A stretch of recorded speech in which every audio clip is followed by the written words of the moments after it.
the 30th session of the Conference of the Parties, the 20th session of the Conference of the Parties serving as the meeting of the parties to the Kyoto Protocol, and the 7th session of the Conference of the Parties serving as the meeting of the parties of the Paris Agreement.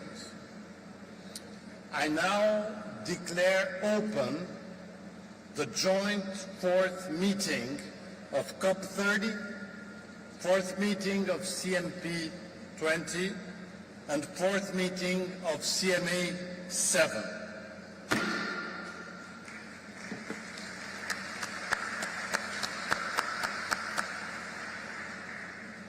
This morning, we are honored to have with us His Excellency Mr. Geraldo Alckmin, Vice President of the Federative Republic of Brazil, and Her Excellency Ms. Annalena Baerbock, President of the 80th session of the United Nations General Assembly.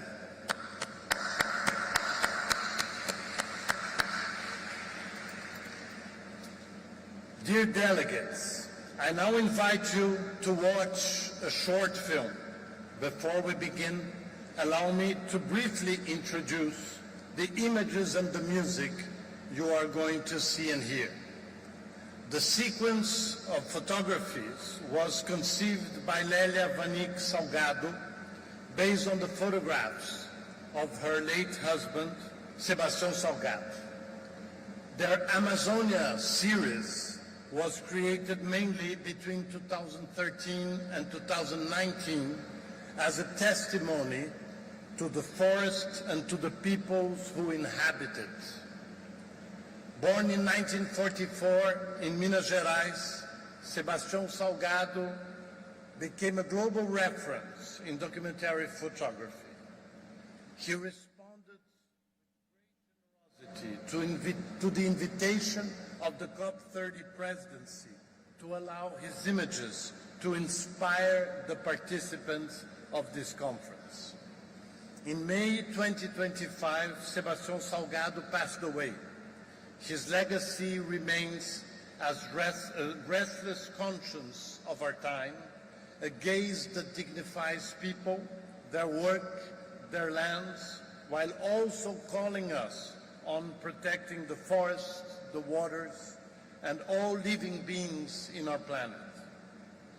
The music you will hear that was chosen by Lélia and him is an aria from the Baquianas Brasileiras No. 5 by Heitor Villa-Lobos, composed in 1938 for soprano and 8 cellos, a meeting between Brazilian traditional music and Baroque form. Villa-Lobos drew deeply from Brazilian popular songs, modinhas, cocos, cantigas, and he entered in a dialogue with the forest with a series of masterpieces. We will hear the version interpreted by Brazilian soprano Maria Lúcia Godoy, one of our most distinguished classical singers. I now invite you to watch this short presentation.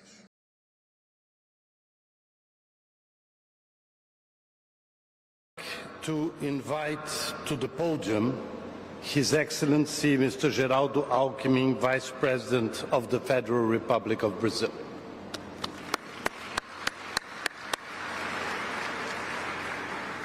Her Excellency Ms. Annalena Baerbock, President of the 80th session of the United Nations General Assembly. Mr. Simon Stew, Executive Secretary of the United Nations Framework Convention on Climate Change. And Ms. Noura Hamladji, Deputy Executive Secretary of the United Nations Framework Convention on Climate Change.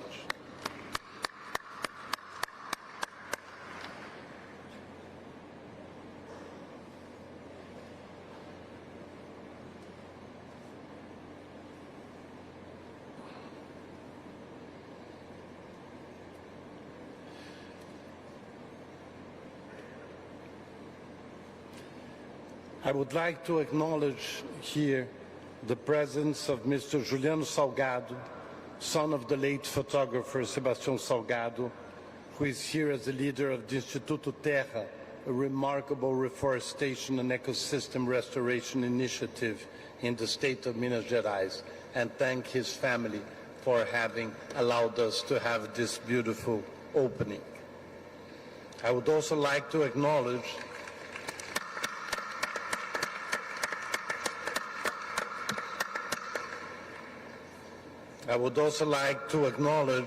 the presence of Roberta Lima Ferreira, the lifetime partner of our late Daniel Machado da Fonseca, a dedicated climate negotiator with deep sense of social justice, an extraordinary human being who left us far too early during the build-up of this COP. Our hearts and thoughts are with Roberta and her family.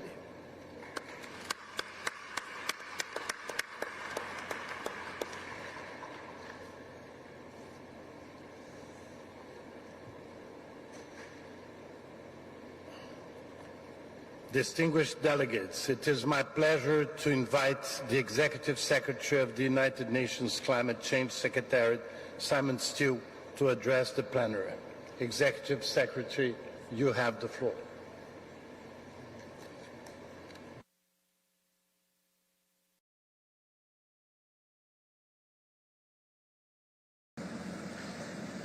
Excellencies, honourable ministers, your arrival meets COP mid-stride. We're no longer talking about what this COP must do. We are doing it, but we must strive for more. Negotiators are working around the clock. I commend the spirit of goodwill throughout week one. It reflects a widespread conviction that the Paris Agreement is humanity's only way to survive this global climate crisis and to spread the vast benefits of climate action to all nations. We are all aware of the headwinds, but I also sense a deep awareness of what's at stake and the need to show climate cooperation standing firm in a fractured world.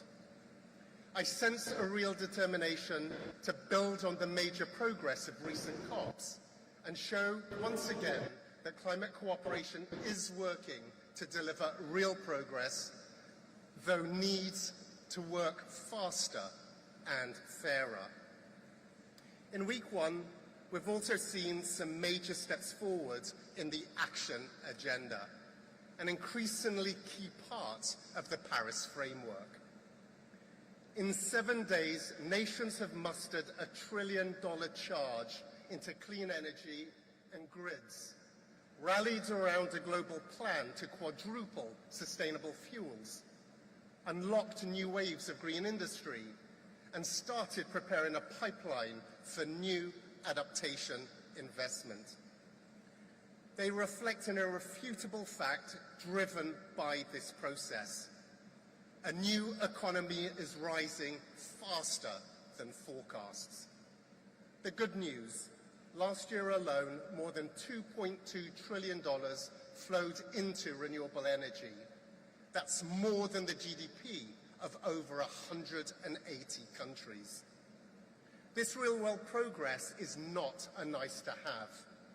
It is mission critical.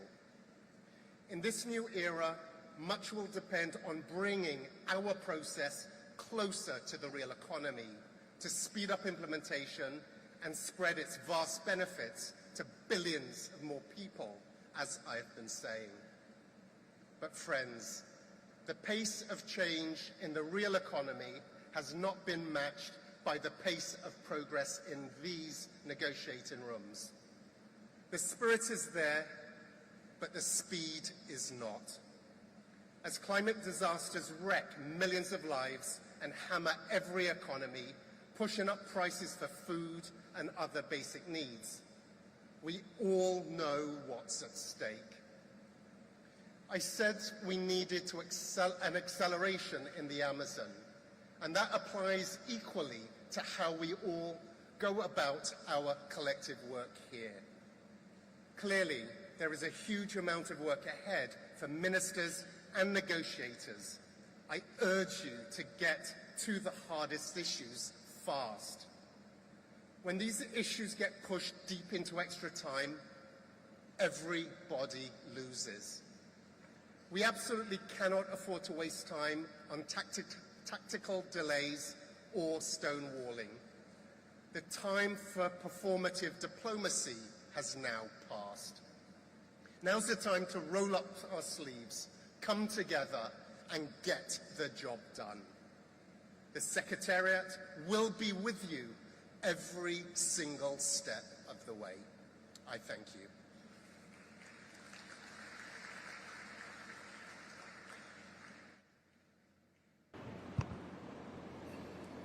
Thank you, Executive Secretary. It is my distinct pleasure to invite Her Excellency Ms. Annalena Baerbock, President of the 80th session of the United Nations General Assembly, to address the plenary. Your Excellency, you have the floor.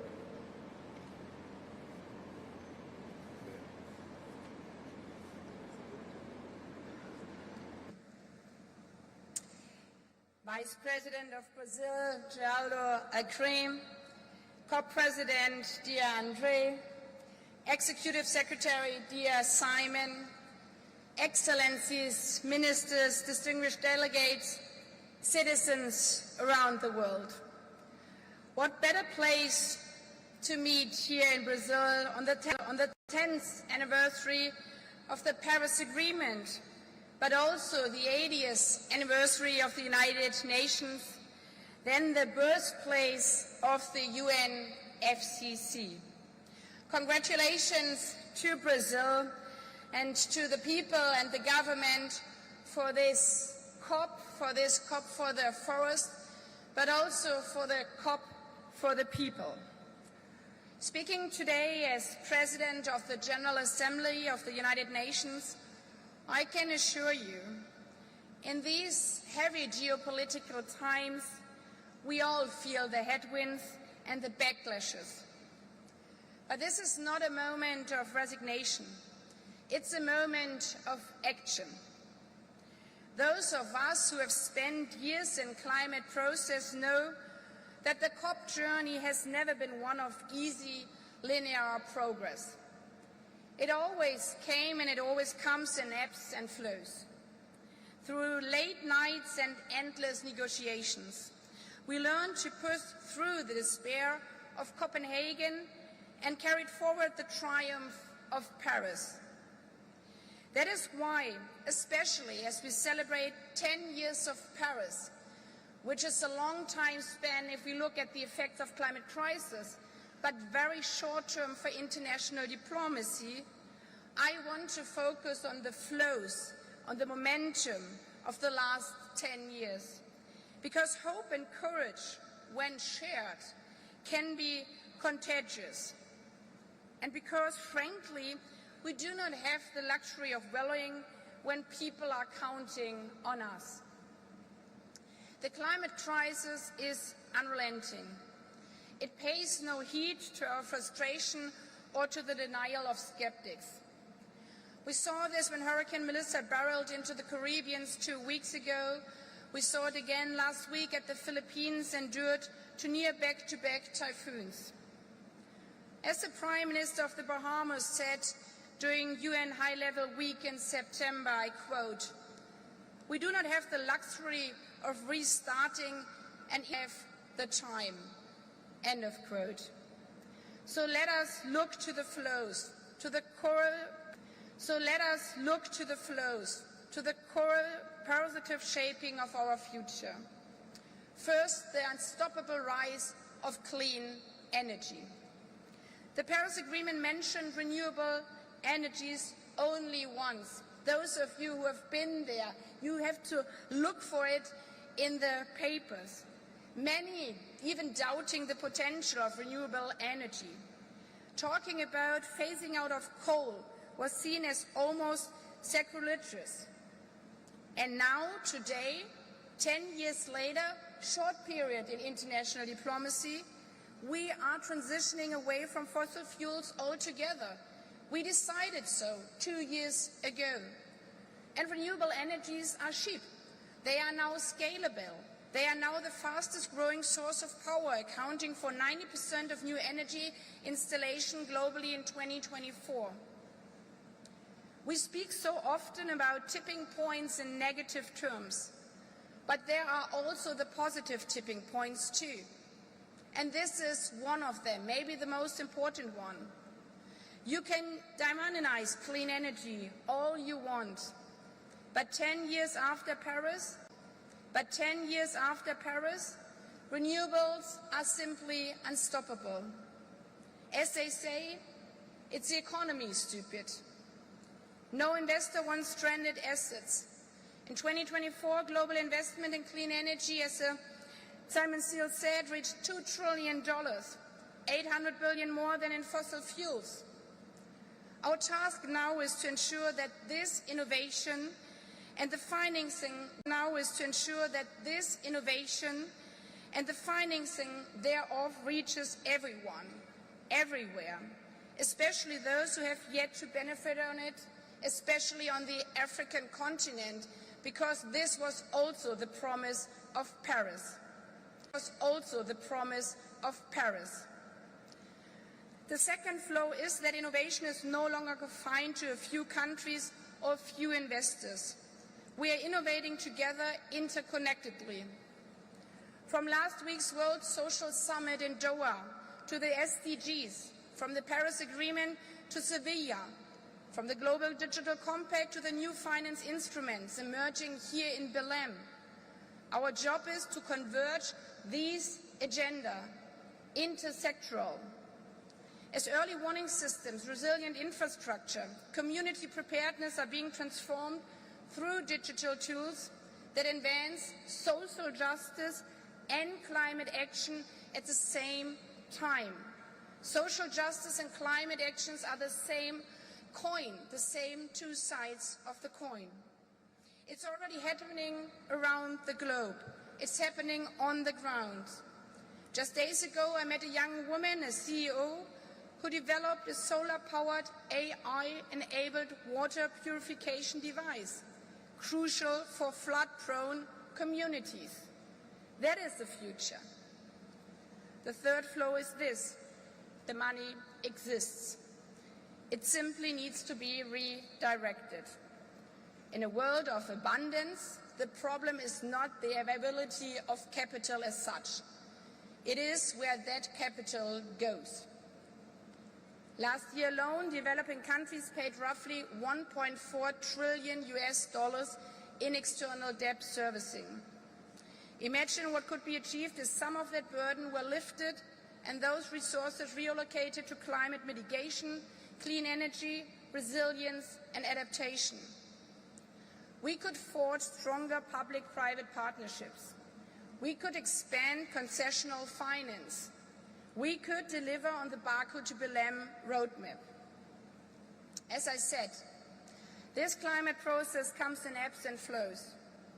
You may ask why I chose today, at the beginning of the high-level segment and the heavy negotiations about the flows. It's not naivety.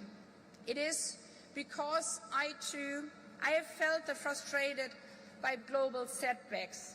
But I've also been inspired time and again since Paris by the courage and determination of people who across regions and sectors pushed forward despite the headwinds. We have seen this movie before and we know how it goes. Let us not wallow. The solutions are all out there, all over the world.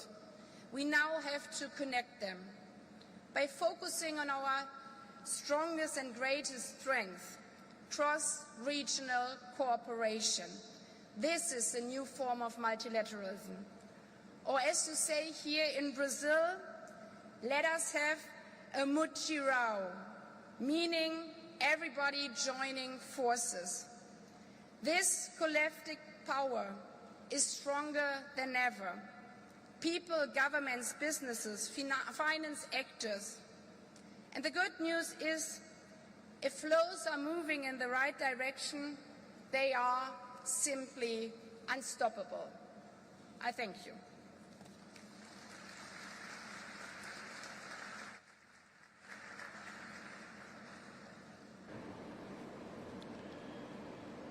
Thank you very much for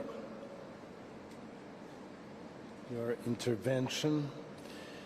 It is my pleasure now to invite His Excellency Mr. Geraldo Alckmin, Vice President of the Federative Republic of Brazil, to deliver a message to the plenary. Your Excellency, you have the floor.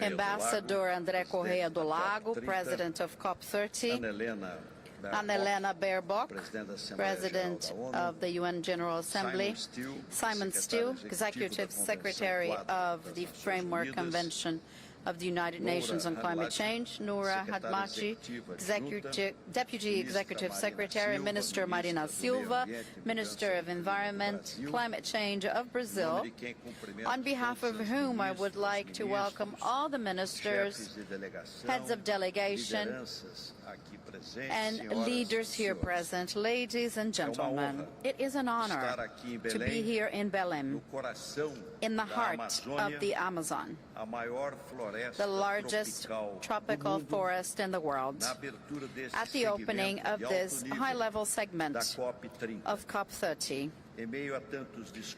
Amid so many speeches, negotiations, one guiding principle must remain.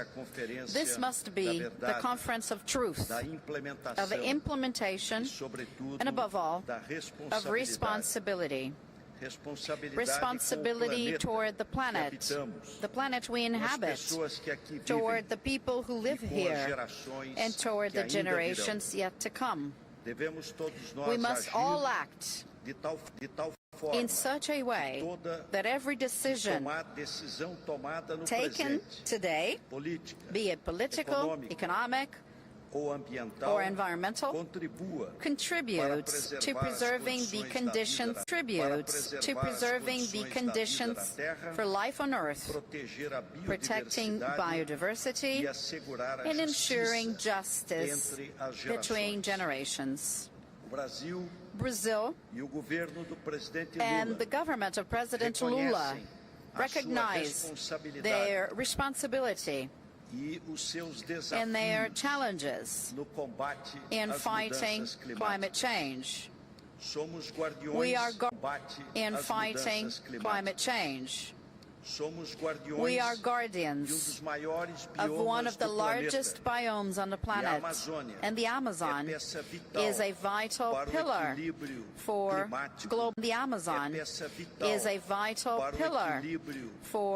global climate balance.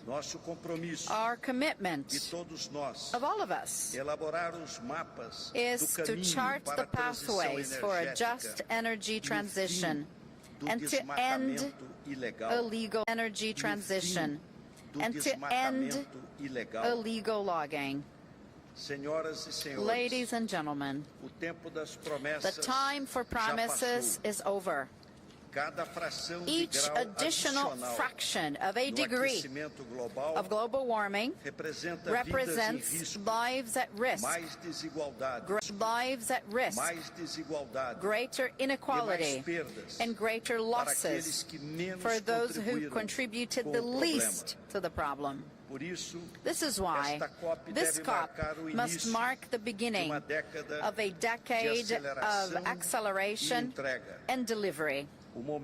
The moment when speeches become concrete action, when we stop debating targets and begin, all of us, to meet them. Brazil arrives at this conference reaffirming its commitment to clean energy, to innovation, and to inclusion. We have the most renewable energy matrix among the major economies, and we are pioneers. And we are pioneers in biofuels and bioenergy. This year, the government of President Lula has increased to 30% the ethanol portion in the gasoline blend by law, and has increased to 15% the biodiesel in every diesel by law. And the energy transition must be just. It cannot leave anyone behind. We want it to generate jobs, income, and development for all regions, and serves as a model of cooperation for other nations. We also reaffirm our commitment to end illegal deforestation by 2030. The launch of the Tropical Forest Forever facility, which mobilized billions of dollars in investments, represents a new way of aligning preservation, the green economy, and social justice. Protecting the forest is protecting people, because human life in the forest is protecting people, because human life and nature are inseparable. In this regard, we need to seek creative solutions in strategic areas, such as in bioeconomy, which values our natural resources in a sustainable way. Decarbonization, which is essential to reducing our carbon footprint, and which can be strengthened through a global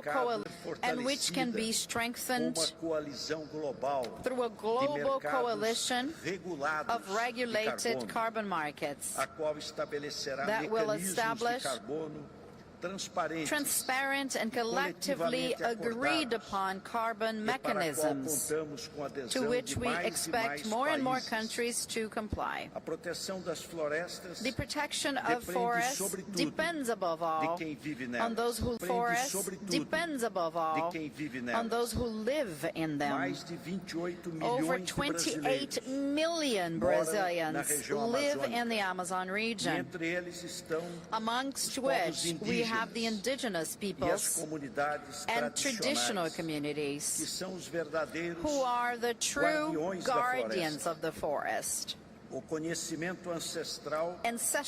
Ancestral knowledge of these peoples is one of the most powerful forms of ecological intelligence on the planet.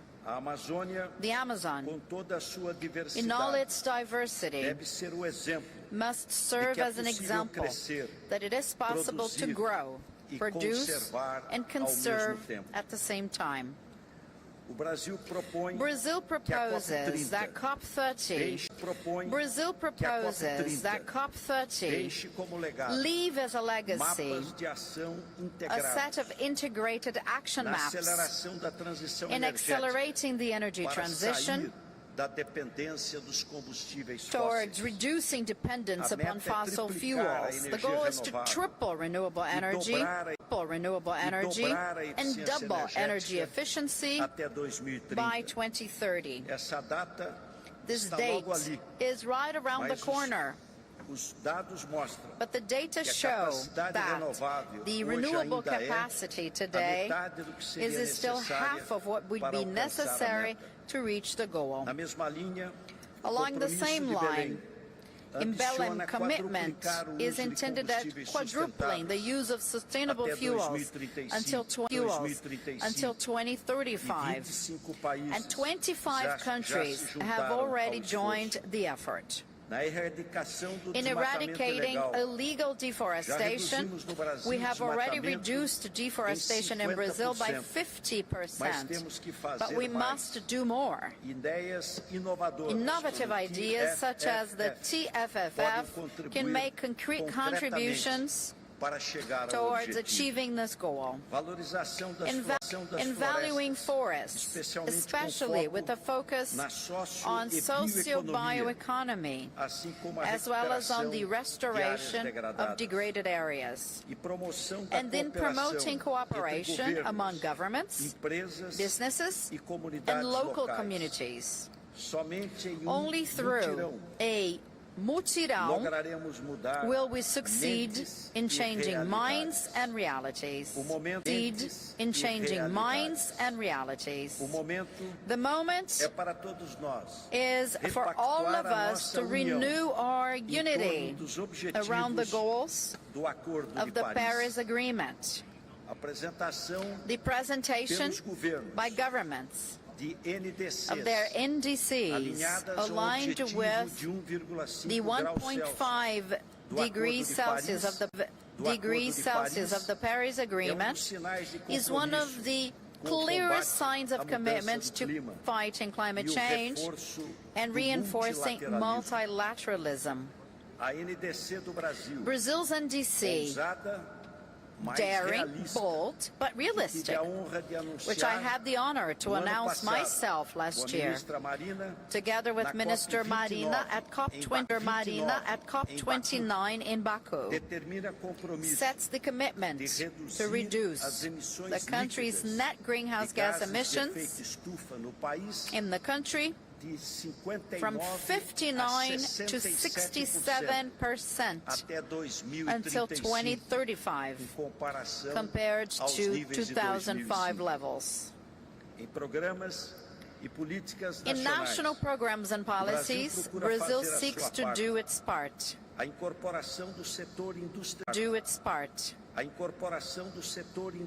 Bringing industrial and technological sectors into this effort is essential and requires effective coordinated action focused amongst the government and the private sector in areas such as industrial decarbonization, circular economy, renewable energy matrix, fostering biofuels,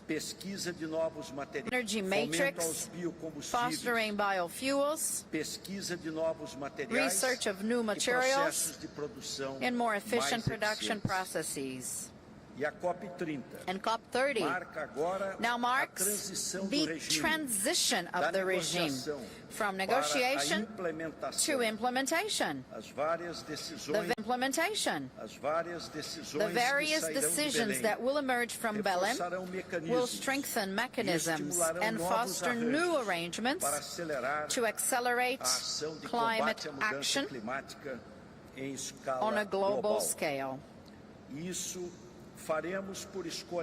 And we will do so by choice, because it is the right thing to do. We're all here, all of us,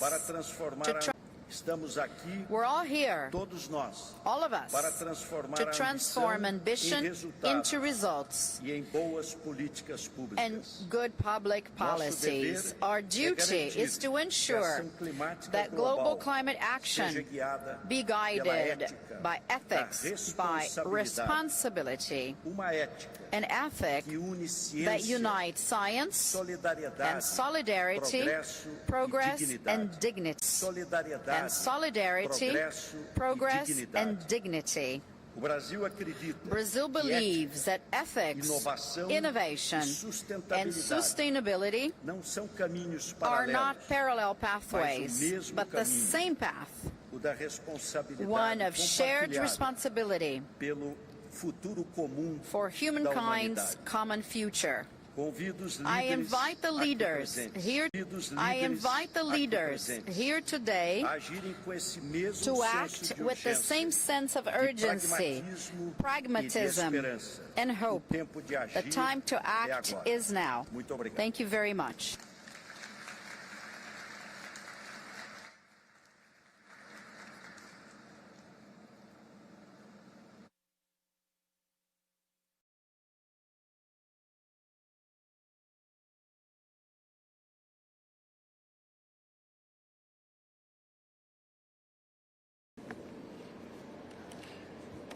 Thank you, Vice President Alckmin. Your Excellencies, distinguished delegates, this brings us to the end of the ceremonial opening of the high-level segment. I'd ask you to remain in your seats to allow our guests to leave the podium before we begin the delivery of statements. So, just a 2-minute pause. I will accompany the authorities.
Your Excellencies, distinguished delegates, honorable guests, today representatives of parties and groups will deliver their national and group statements.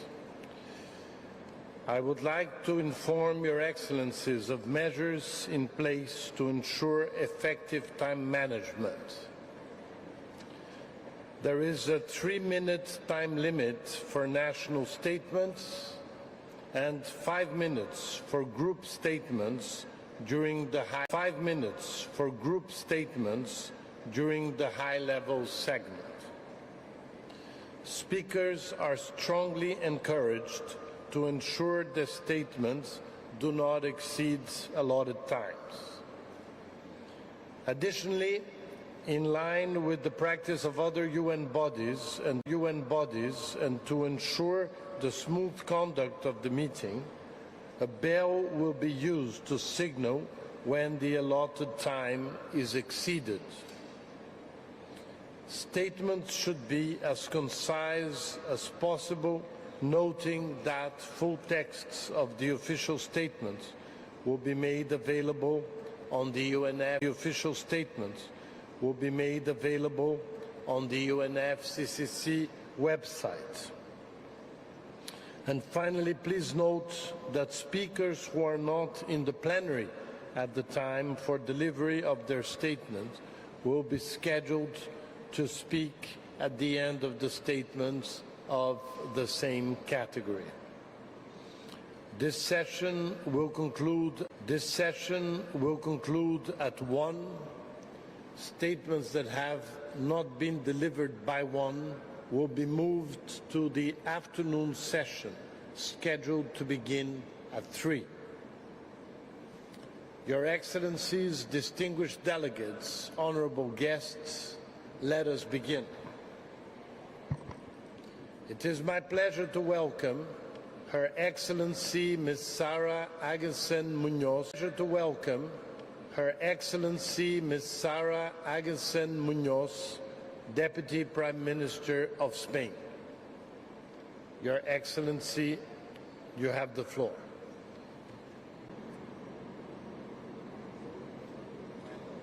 Gracias.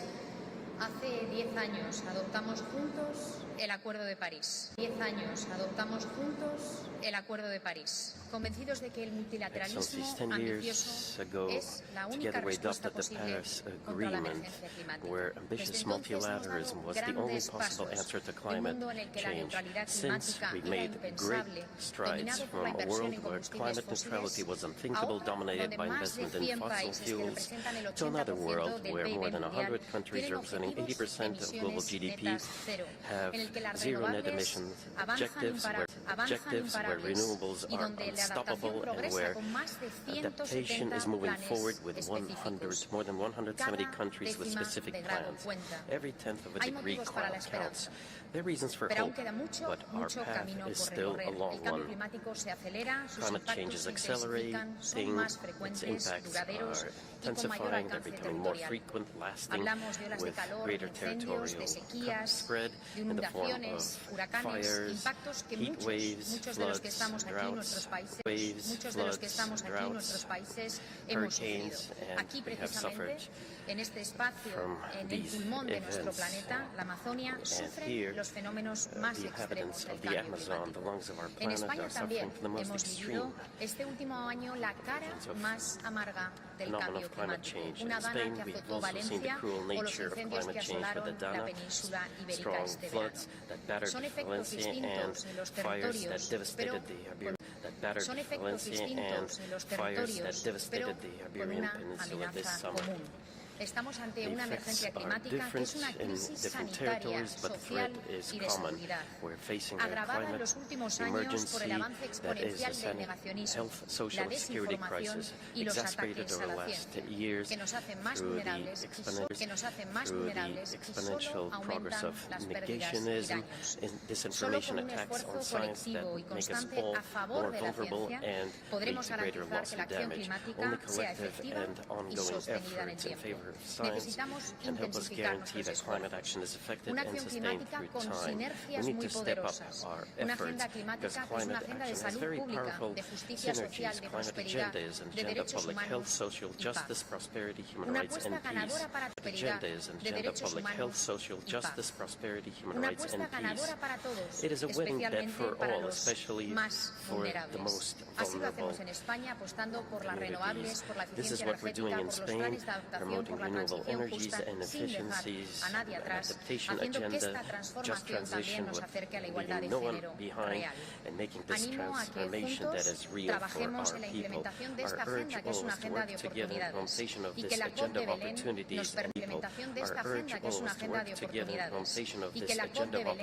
nos permita responder a las brechas de ambición implementando políticas de adaptación y de mitigación, movilizar recursos financieros a la escala necesaria y mantener vivo el objetivo de 1.5 grados. Avancemos en esta agenda de prosperidad. Tenemos que hacerlo por responsabilidad, por We have to move convicción forward to y por oportunidad. this agenda of Pueden contar con prosperity. España. Por oportunidad. This agenda of Pueden contar con prosperity. España. Gracias. We have to do it now because we have to do it with responsibility, conviction, and opportunity, and you can count on Spain. Thank you. Thank you, Your Excellency. It is my pleasure to welcome His Excellency Mr. Dhananjay Ramphul, Minister of Foreign Affairs of Mauritius. Your Excellency, you have the floor.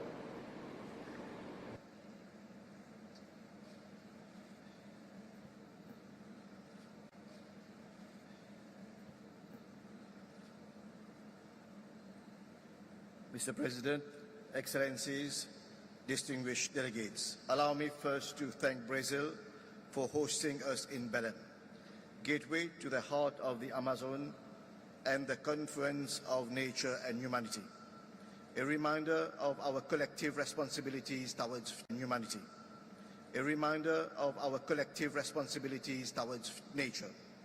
Mr. President, our land, our ocean and our air are facing unprecedented challenges. Climate crisis is today's reality. It is burning our forest is today's reality. It is burning our forest, bleaching our corals, flooding our coast and damaging our ecosystem services beyond repair. Our very existence is at stake. Excellencies, a decade after the promises of the Paris Agreement, despite our good intentions, we realize that we have not done enough. Despite our good intentions, we realize that we have not done enough. Our planet demands action now. COP30 must be the moment of truth, the moment we genuinely turn promises into progress, ambition into action. The ICJ has spoken. It is the duty of states to protect the climate system. Commitments are binding, both for cutting down emissions and for providing support for mitigation and adaptation. For Mauritius, as a small island developing state, the stakes could not be higher. We contribute next to nothing to global emissions, less than 0.01%. Yet, we participate in the global commitment to reduce emissions. Our NDC 3.0 commits to cutting emissions by 40%, and achieving 60% of renewable power.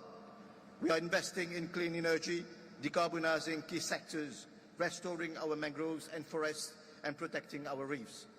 Is everybody contributing their fair share? That's the question. The latest NDC synthesis report confirms the huge gap in responding to the urgency of reducing emissions. Excellencies, our ocean is our urgency of reducing emissions. Excellencies, our ocean is our lifeblood, our heritage, and a primary economic engine. Our very existence depends on healthy oceans. Mauritius is diverting critical national resources from development to address coastal erosion and reef restoration. The 2025 UNEP Adaptation Restoration. The 2025 UNEP Adaptation Gap Report reveals a funding chasm. Let us be clear, national ambition, especially for SIDS, cannot succeed without global solidarity. Climate action makes economic sense. Every dollar invested in adaptation saves significantly more. We either invest now, adaptation saves significantly more. We either invest now or wait until no amount of finance can cure the climate. Action is not thrift. Inaction is folly. We must leave Belém not with declarations, but with the determination. Not with declarations, but with the determination to act and deliver for a future we and our children deserve. Thank you.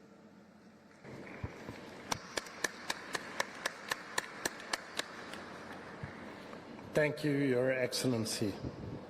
It is my pleasure to welcome His Excellency Mr. Yalchim Rafiev, Deputy Minister of Foreign Excellency Mr. Yalchim Rafiev, Deputy Minister of Foreign Affairs of Azerbaijan. Your Excellency, you have the floor. Dear Mr. Co-President, Excellencies, distinguished delegates, ladies and gentlemen. It's a privilege to speak here today, 1 year after COP29 in Baku.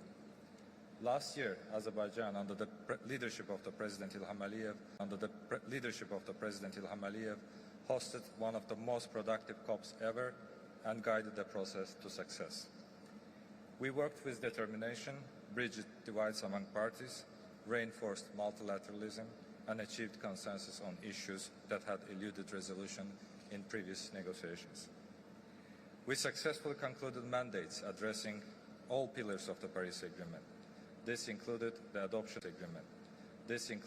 adoption of the new collective quantified goal, a landmark commitment to mobilize at least $300 billion annually for developing countries by 2035, and the largest ever UN negotiated financial package. We also agreed to set a goal of scaling up climate finance to $1.3 trillion per year by 2035, and the COP29 and COP30 presidencies recently released Baku to Belém roadmap to guide us on how to achieve this target.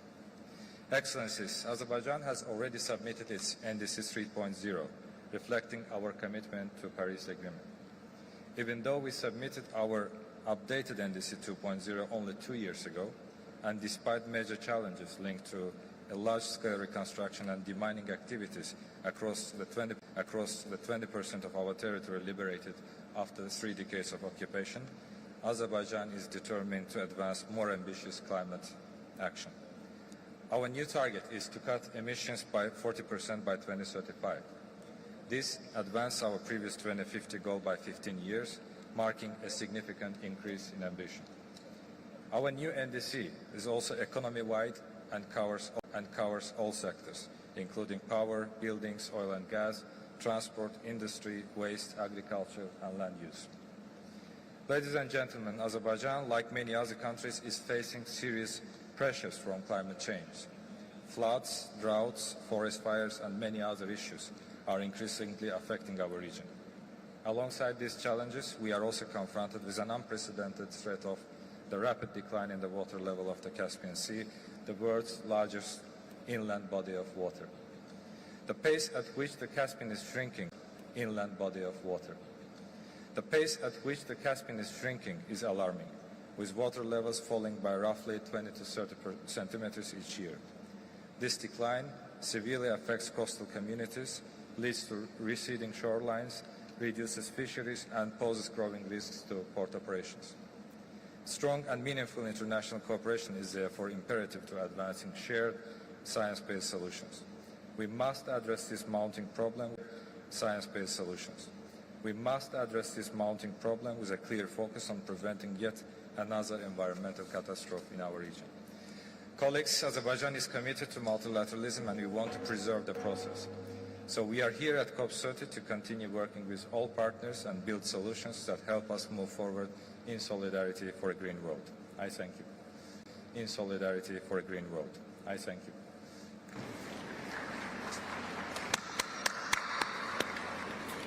Thank you, Your Excellency.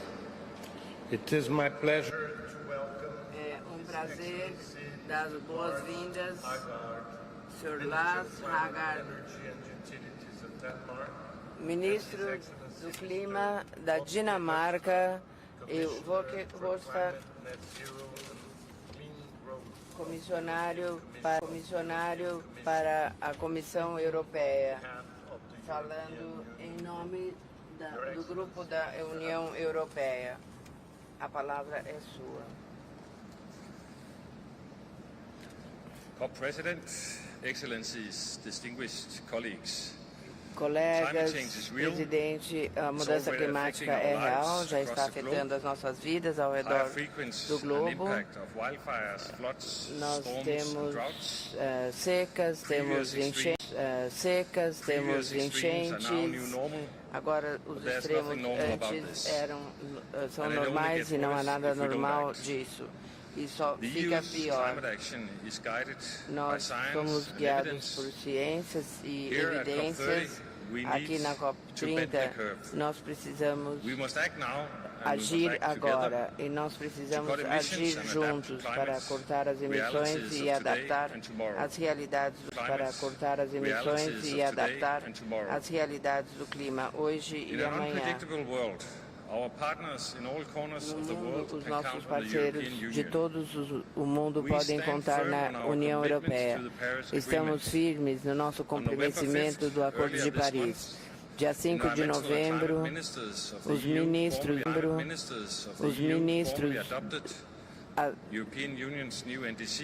do novo NDC, sob o Acordo de Paris, a ideia é reduzir as emissões de gases 66,2% e 72,5%, abaixo de 90%, e estamos cobrindo todos os setores da economia e todas as emissões de gases.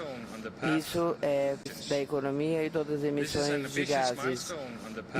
é uma meta ambiciosa para uma redução até 2040. Isso vai estar escrito na lei como o nosso alvo para 2040. Nós temos uma jornada que é mais ambiciosa do que uma trajetória linear até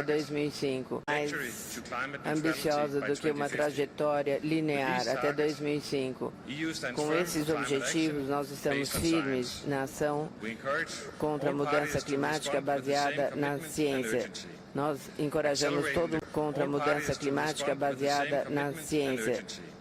encorajamos todo mundo a responder com a mesma urgência. Acelerar isso também é um impulsionador de crescimento econômico e desenvolvimento social. Vai baixar os preços de energia, reduzir a dependência de combustíveis fósseis e promover a segurança nesse mundo. E também vai criar empregos de alta qualidade na Europa. Nós precisamos agir sem demora. Juntos vamos dobrar a curva.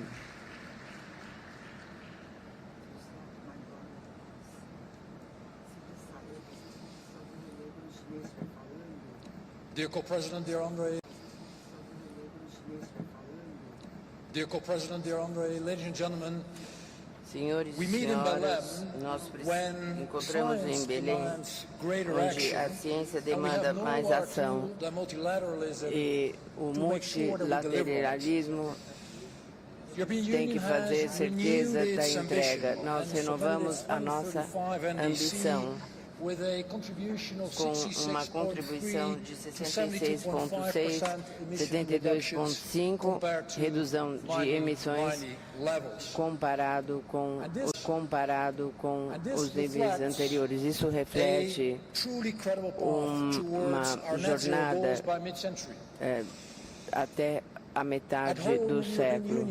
Na União Europeia, em casa, nós temos um registro de calor em todos os setores, enquanto nós preparamos as nossas economias para a transição que vamos ter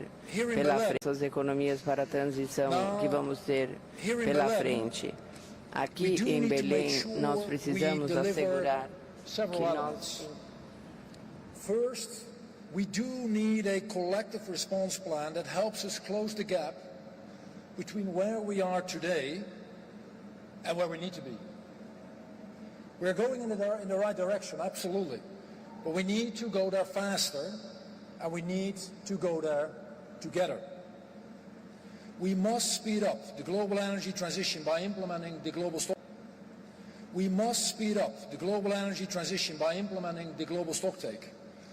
Basically by producing more renewables, by boosting energy efficiency, and using all tools, including carbon pricing, while ensuring a just transition for everyone. Secondly, there's global resilience.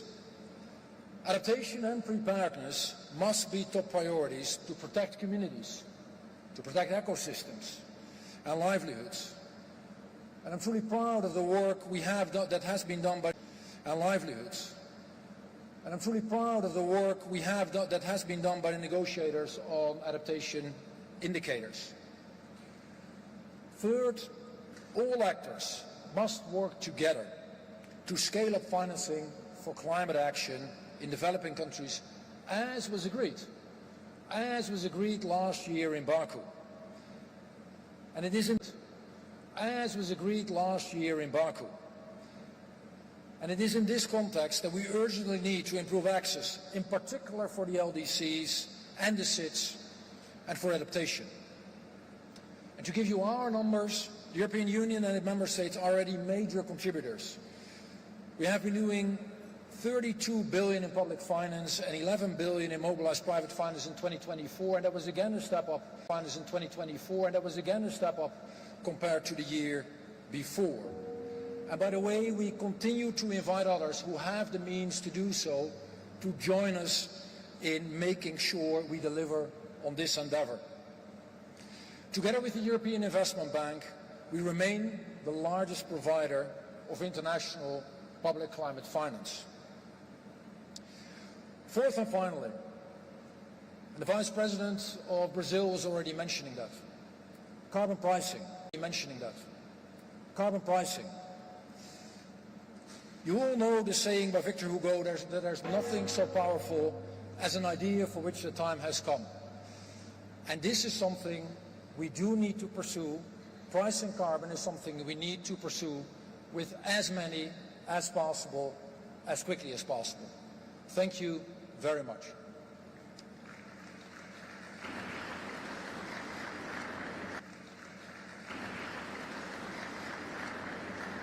Thank you very much, Your Excellencies. It is my pleasure to welcome Mr. Steven Victor, Minister of Agriculture, Fisheries and Environment of Palau, speaking on behalf of the Alliance of Small Island States. Your Excellency, you have the floor.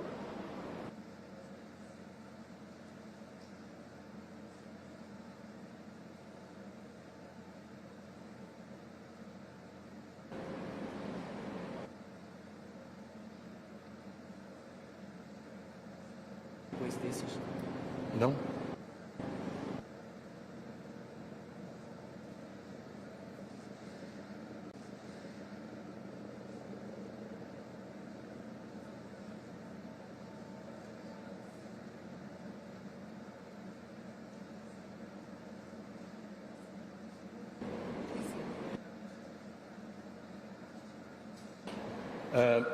I would like to welcome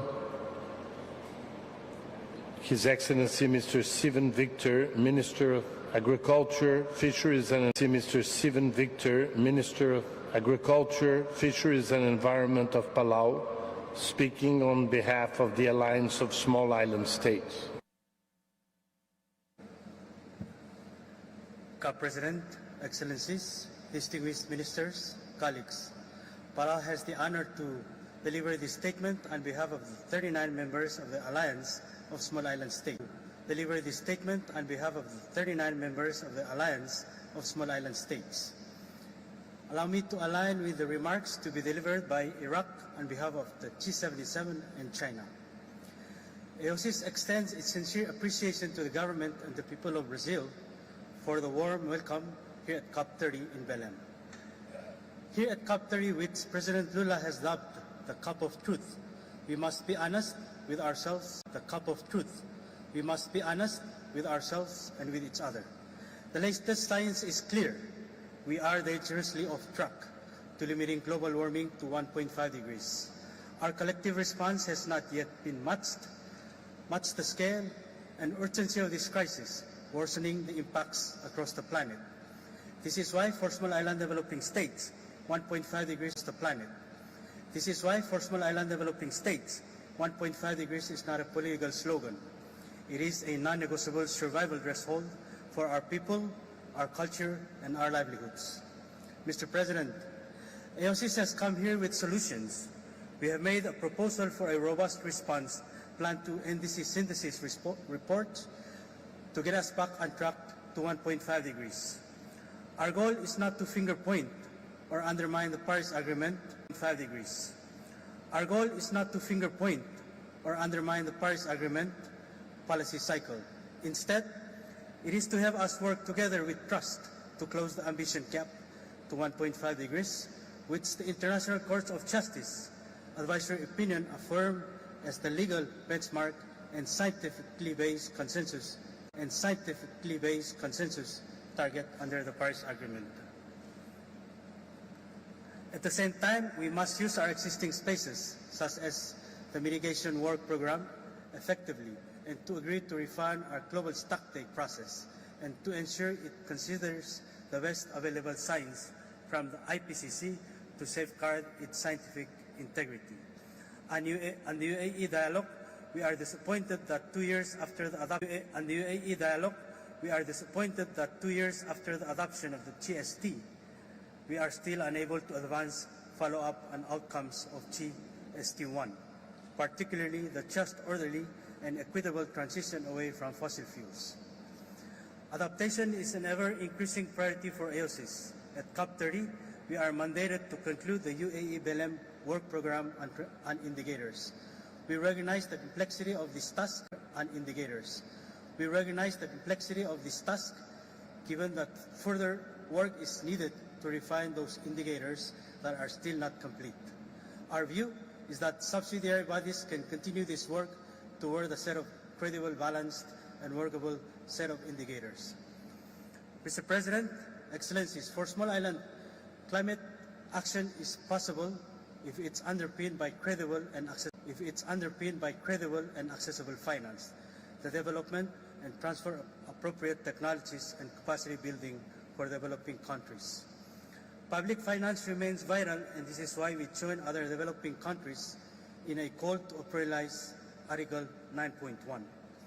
We must also see at least tripling annual outflows from our climate finance, including CCF, Fund for Responding to Loss and Damage, the Adaptation Fund, and the Global Environmental Facility. We also note with concern recent challenges in CCF approvals with the introduction of arbitrary conditions based on per capita incomes and population size by some board members. This is not in line with our convention, the Paris Agreement, of our agreed rules under TCF. This situation must stop. We must adhere to past agreements, including operationalizing the special circumstance of seats to maintain and rebuild the fragile trust and finance. The adaptation finance gap continues to grow. The recent UNEP gap report found that developing countries will spend $350 billion a year to adapt to climate change by 2035. To address this gap, we join other developing countries in calling for at least tripling of adaptation finance to $120 billion by 2030. Trust requires transparency, and action requires predictability. Last year in Baku, we all agreed to the new collective quantified goal on climate finance. Many parties have said they want to talk about the NCQG and its implementation. Yet, in relevant agenda items on Article 9.5, where developed countries have agreed to elaborate their actual roadmaps on climate finance, we have seen deliberate attempts to stop any and all progress. It is crucial that we update the terms of reference of biennial communications developed countries to reflect elements of NCQG. AOCIS comes to Belém with a genuine desire to work together and to build trust to deliver our climate commitments. We urge all parties, under capable guidance of Presidency, to act with urgency and solidarity this moment demands. For us, this is not just about ambition. It is about taking action. For us, this is not just about ambition. It is about taking actions required to ensure a safe and prosperous future for all of us. I thank you. Thank you, Your Excellency. It is my pleasure to welcome His Excellency Ambassador Luqman Al Faili, Chair of G77 in China and Permanent Representative of Iraq to the United Nations, speaking on behalf of the Group of 77 in China. Your Excellency, you have the floor.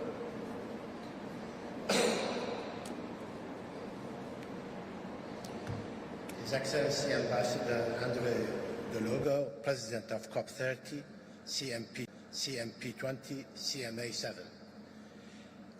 Executive Secretary of the United Nations Framework Convention on Climate Change, Mr. Simon Sillen. Excellencies, thank you for giving me the floor. I am honored to speak on behalf of a group of 77 and China. A longer version of the statement will be provided later. Group of 77 and China appreciate the positive environment outcome of this week one. We look forward to having the positiveness continued and allowing us to move toward a successful outcome for this COP. Scaling up climate finance in accordance with the principles and provisions of UNFCCC and Paris Agreement formed the core of the priorities for G77 and China. At COP30, we must secure outcomes that enable the provision and mobilization of finance for developed countries, at the necessary scale and quality, while addressing the systematic disenabler of climate finance. This includes ensuring a successful outcome on the agenda item related to climate finance. Further, it's important to highlight the importance of Article 9.1 of the Paris Agreement, which forms a cornerstone of climate finance, as well as Article 9.5, which is a key to ensuring the predictability of climate finance from the developed countries, in a manner that enables developing countries to effectively plan their climate action. We underscore the need to improve bilateral communication submitted by developed countries to demonstrate additionality and delivery of predictability needed. We emphasize the importance of operationalizing the CMA's decision to encourage the operating entities of the financial mechanism and other multilateral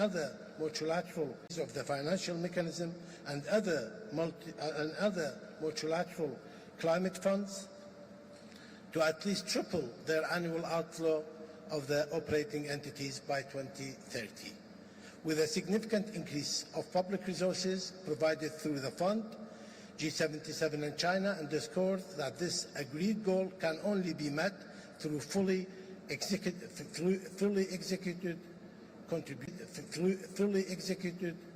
contributions, input from developed countries to the trust fund of the operating entity in a predictable, timely, ambitious manner.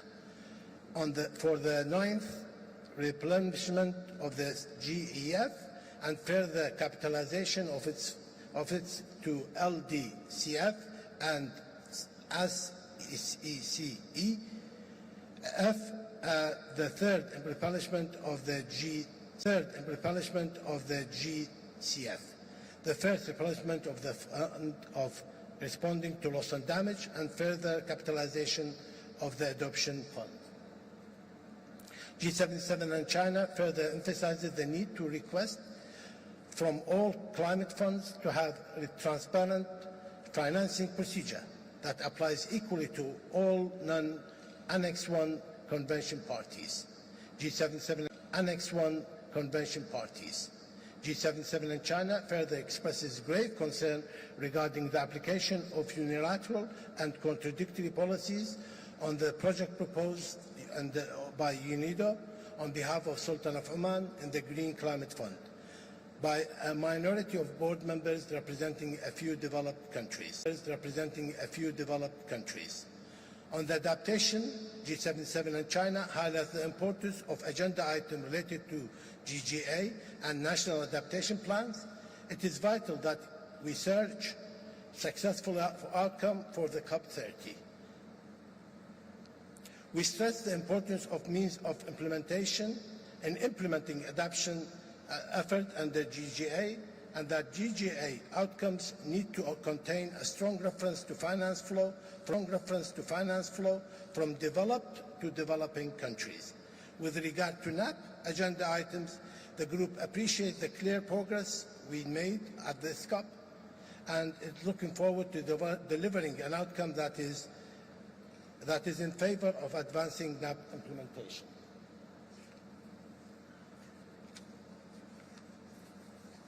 In closing, G77 and China urges the international community to act in a unity in addressing climate change, consistent with the principles of equity and common but differentiated responsibility and respective capabilities. We look forward to a successful COP30 here in Berlin. I thank you.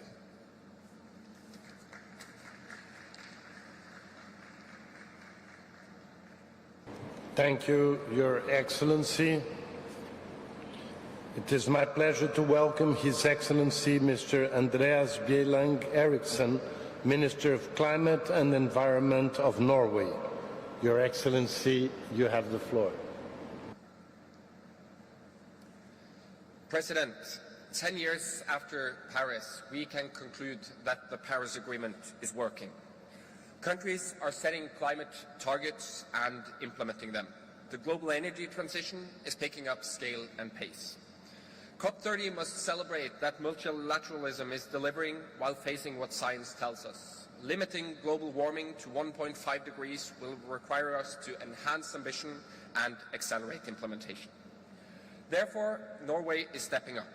Our 1.5 nationally determined contribution, our NDC for 2035, is set to reduce greenhouse gas emissions by at least 70 to 75% by 2035 compared to 1990. We will do this in cooperation with the European Union as well as through ambitious national policies. Carbon pricing is a cornerstone. We have presented a plan to gradually increase the carbon tax towards 2035. And this and other measures will enable us to progress along timelines for phasing out the use of fossil fuels in key sectors by 2050. President, Norway has also delivered on past commitments. We have overachieved our Kyoto Protocol commitments, and we will deliver on our 2030 NDC. Norway has increased its support to developing countries from already high levels. On provision of climate finance, we have for the third time exceeded our target to double climate finance by 2026. Since 2008, Norway has partnered with tropical forest countries to reduce deforestation with substantial effects. However, our collective ambition to halt deforestation by 2030 means we need to do more. Norway therefore announced a conditional investment to the TFFF of up to $3 billion over 10 years, and I salute Brazil for this important initiative. We also plan to support emission reductions in developing countries worth up to $1.5 billion through Article 6 arrangements. We must collectively meet the finance commitments from last year. In doing so, increasing support to adaptation, especially to the least developed countries and small island states, is of utmost importance. Before we leave Belém, we must unite with a clear message. We are steadfast in our resolve to strengthen ambition, accelerate implementation, and ramp up international cooperation. No one can do this job alone, and we call upon all partners, state and non-state actors, to catalyze actions and investment for climate action. The only way forward is together. I thank you, President.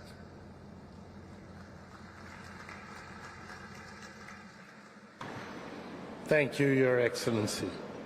It is my pleasure to welcome His Excellency Mr. Matthew Samuda, Minister of Economic Growth and Job Creation of Jamaica. Your Excellency, you have the floor.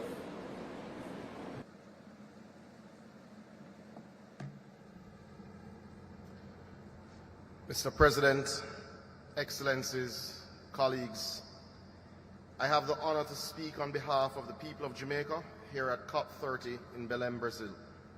We extend our deep appreciation to the government of Brazil and to the COP President, Ambassador André Correa do Logo, whose leadership we trust will reignite global determination to keep 1.5 degrees alive. Excellencies, on October 28, 2025, Hurricane Melissa changed the life of every Jamaican. In less than 24 hours, a tropical storm exploded into a historic and one of the most powerful Category 5 hurricanes ever. The result? Hundreds of thousands displaced and critical infrastructure destroyed. Storm surge reached 13 feet and rainfall in the central highlands surpassed 30 inches within hours. This is the new face of climate change. Mr. President, scientists have confirmed that the conditions driving Melissa's rapid intensification were made 6 times more likely because of human-induced warning. Sadly, extreme events are becoming our new norm. Preliminary estimates place damages around $10 billion or approximately a third or just under a third of our GDP.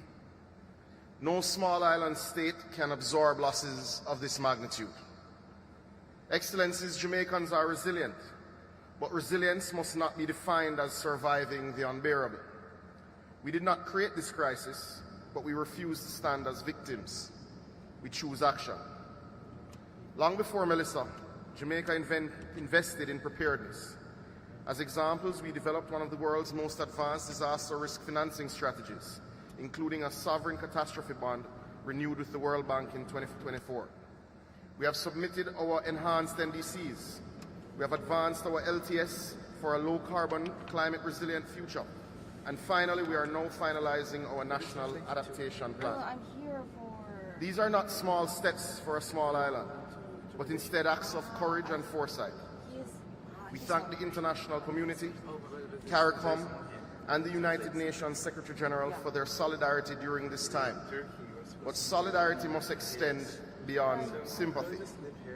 Mr. President, we welcome the fund for responding to loss and damage, and for us, access is not charity, but indeed climate justice.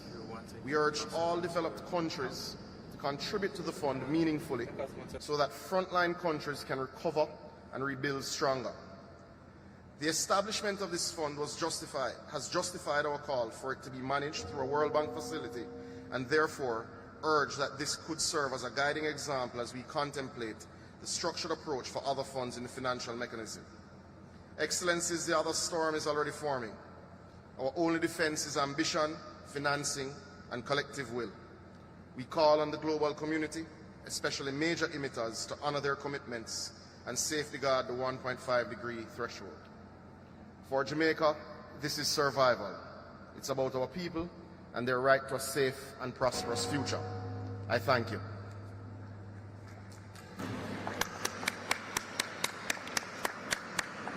Thank you, Your Excellency. It is my pleasure to welcome His Excellency Mr. Armando Paino Enriquez Dajer, Minister of Environment and Natural Resources of the Dominican Republic. Your Excellency, you have the floor.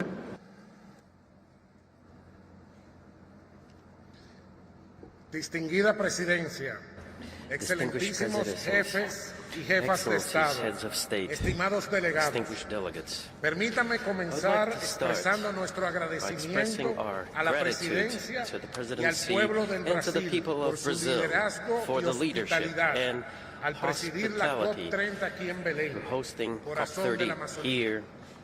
Hoy me dirijo a ustedes con un mensaje claro. La adaptación es la prioridad que define nuestra supervivencia colectiva como pequeños estados insulares. Para los CIDs, cada año que pasa sin apoyo y respuestas contundentes nos deja más expuestos, más vulnerables y con menos margen para proteger lo que somos y lo que tenemos. What we are and what we have. The recent Melissa hurricane showed that the Caribbean is facing a climate crisis, and we're on the front lines. One single event can threaten the water and food security of our countries, destroy critical infrastructure, and reverse years of development in a matter of hours. And while we face longer droughts, growing temperatures, and loss of biodiversity, we're facing another threat that used to be invisible, the sargassum that chokes ecosystems, affects fishing, and paralyzes crucial tourism sectors. What previously was a sporadic event today requires regional solutions, science, cooperation, and financing. In the face of this reality, the Dominican Republic did not come here to Belém with empty hands. 2 days ago, we launched a climatic funding country platform to improve access to climate financing and translate our policies in real investments for resilience and sustainable development and for the people. The Dominican Republic is promoting a just energy transition, strengthening resilient agriculture, and actively conserves our ecosystems. As an example, we are proud to inform that we have managed to protect more than 30% of our coastal and maritime ecosystems and marine ecosystems, reaffirming our commitment to sustainable development. Nevertheless, no national progress can compensate the scale of our vulnerability and our exposure to risks. For that, in this COP, we make a decisive appeal. Developed countries should at least triple financing for climate adaptation by 2030, reaching a figure of at least $120,000 million annually.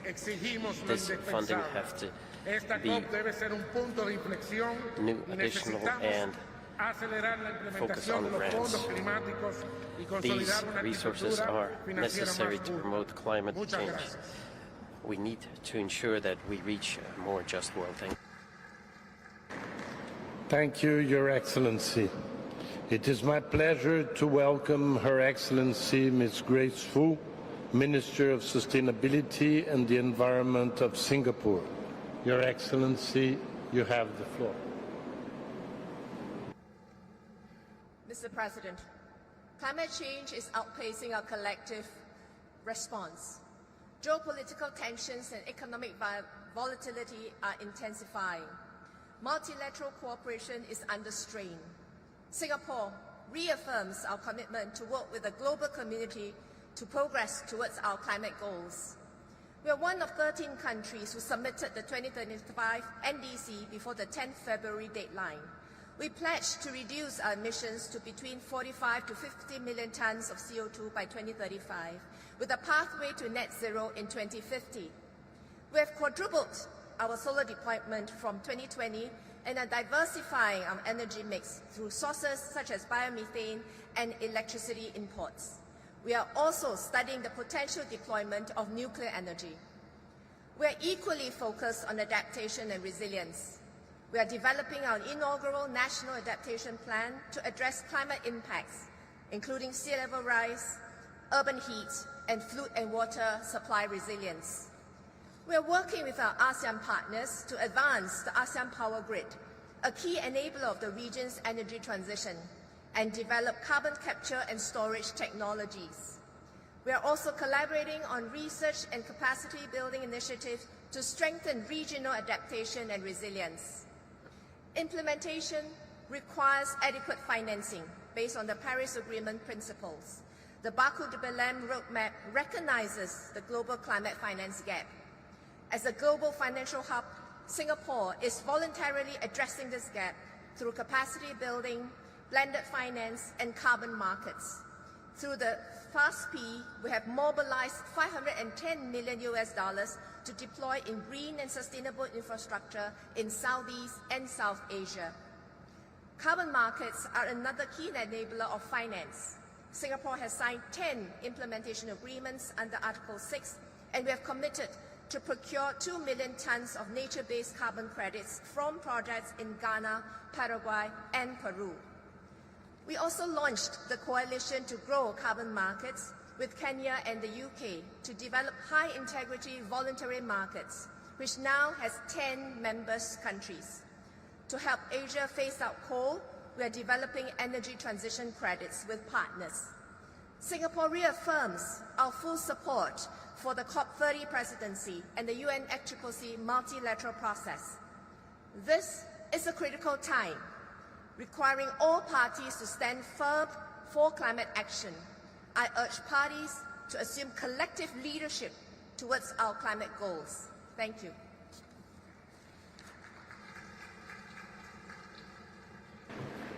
Thank you very much, Your Excellency. I would like to welcome His Excellency Mr. Flavien Philomèle-Joubert, Minister of Agriculture, Climate Change and Environment of Seychelles.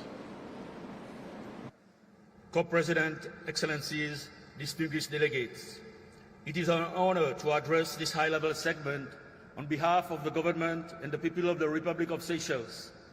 At the outset, allow me to extend our appreciation to the government and people of Brazil for the warm welcome here at COP30 in Belém.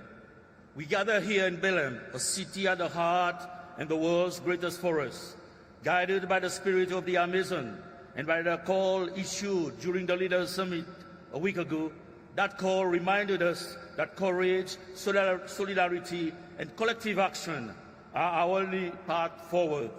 Mr. President, Seychelles Islands before you as a proud small island developing states from the Indian Ocean, a nation of immense natural beauty, but also of profound vulnerability. For us, climate change is not a distant threat. It is a daily reality. Sea levels are rising, coastlines are eroding, coral reefs are bleaching, and livelihoods are increasingly at risk. Each storm, each drought threatens to undo years of progress. At the national level, Seychelles continues to invest in ecosystem-based adaptation, restoring mangroves, rehabilitating coral reefs, and reinforcing coral infrastructures. Yet, adaptation finance remains grossly insufficient. We join the global call for tripling of the adaptation funds and for simplified direct access for seeds, whose capacity constraints demand flexible and targeted support mechanisms. For us, climate action is not a choice. It is not an abstract debate. It is a matter of national survival. That is why we call for the following. Firstly, Seychelles urges the COP to deliver a bold, ambiguous reaffirmation of the 1.5 degrees limit. This target is not negotiable for small islands. Exceeding 1.5 is a death sentence for a nation like mine. Secondly, we call for a major breakthrough on adaptation finance. Promises alone will not hold back the rising seas. We need predictable, accessible, multi-year financing, fit for purpose for seeds. We welcome Brazil's leadership in mobilizing innovative financial instruments and ask that seeds be placed at the center of this mechanism. Thirdly, we urge parties to integrate blue carbon ecosystem, our mangroves, seagrass, and coral reefs into global nature-based finance frameworks, including those aligned with Tropical Forest Forever facility. For islands like Seychelles, these ecosystems are our forests. They protected our coastline and stored carbon and sustain our economy. Fourthly, on loss and damage, Seychelles welcome the operationalization of the fund responding to loss and damage, a landmark achievement under the process. However, it must now be fully capitalized and readily accessible to those who need most. We are doing our best, but we cannot survive or succeed alone. Let this COP be implemented as the moment when the world chooses courage over delay, action and implementation over rhetoric. Seychelles stands ready to work with all parties to deliver an outcome worthy of this moment, because for us, this is not just about ambition. It is about taking action and implementation required to ensure a safe and prosperous future for us all. I thank you.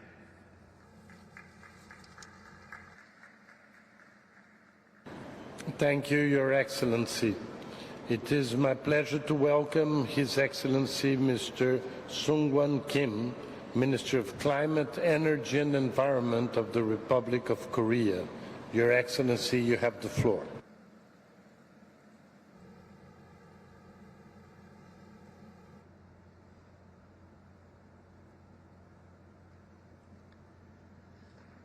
의장님, 기후위기 대응에 함께하는 동료 여러분, 먼저 올 한 해 COP30의 성공적인 개최를 위해 리더십을 보여주신 의장국 브라질과 UN 기후변화협약 사무국에 진심으로 감사를 표합니다.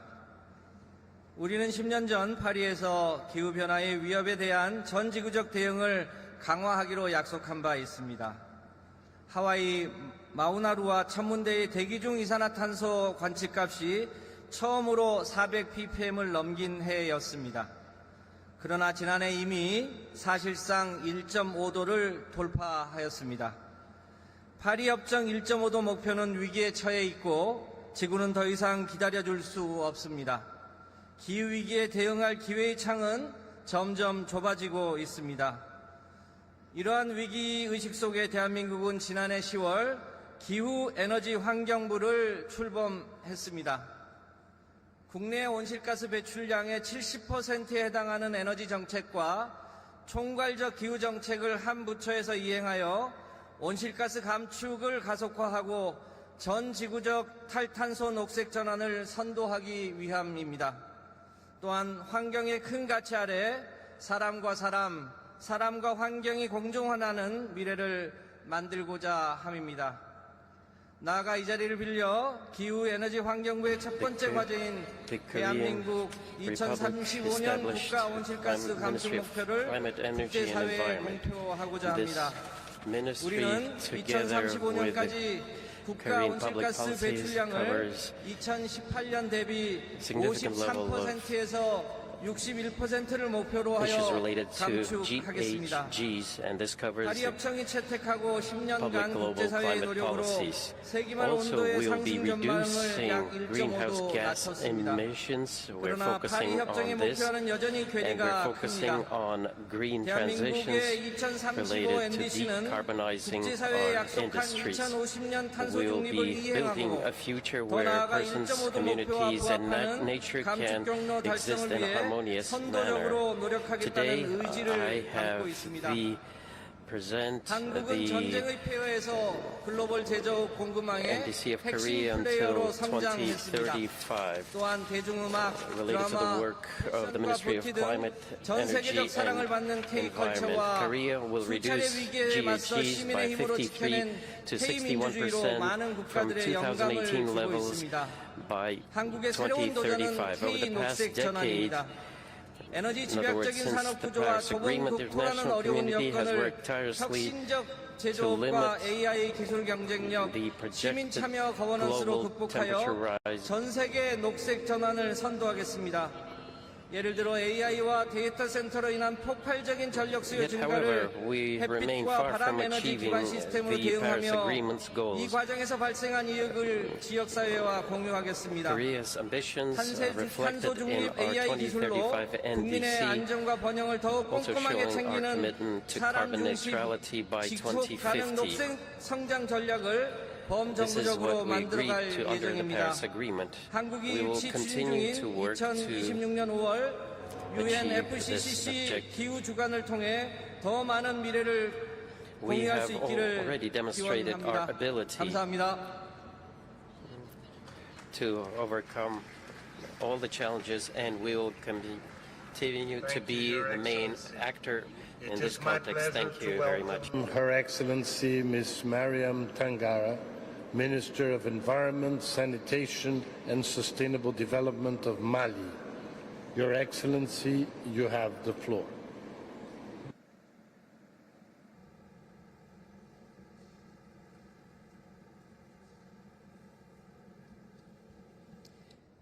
Monsieur le Président de la COP, Mesdames et Messieurs les ministres, Mesdames et Messieurs, Permettez-moi, à l'entame de mes propos, d'adresser mes vives félicitations à la présidence de la COP, ainsi qu'au peuple et au gouvernement de la République fédérative du Brésil pour l'accueil chaleureux et l'organisation exemplaire de cette conférence des parties.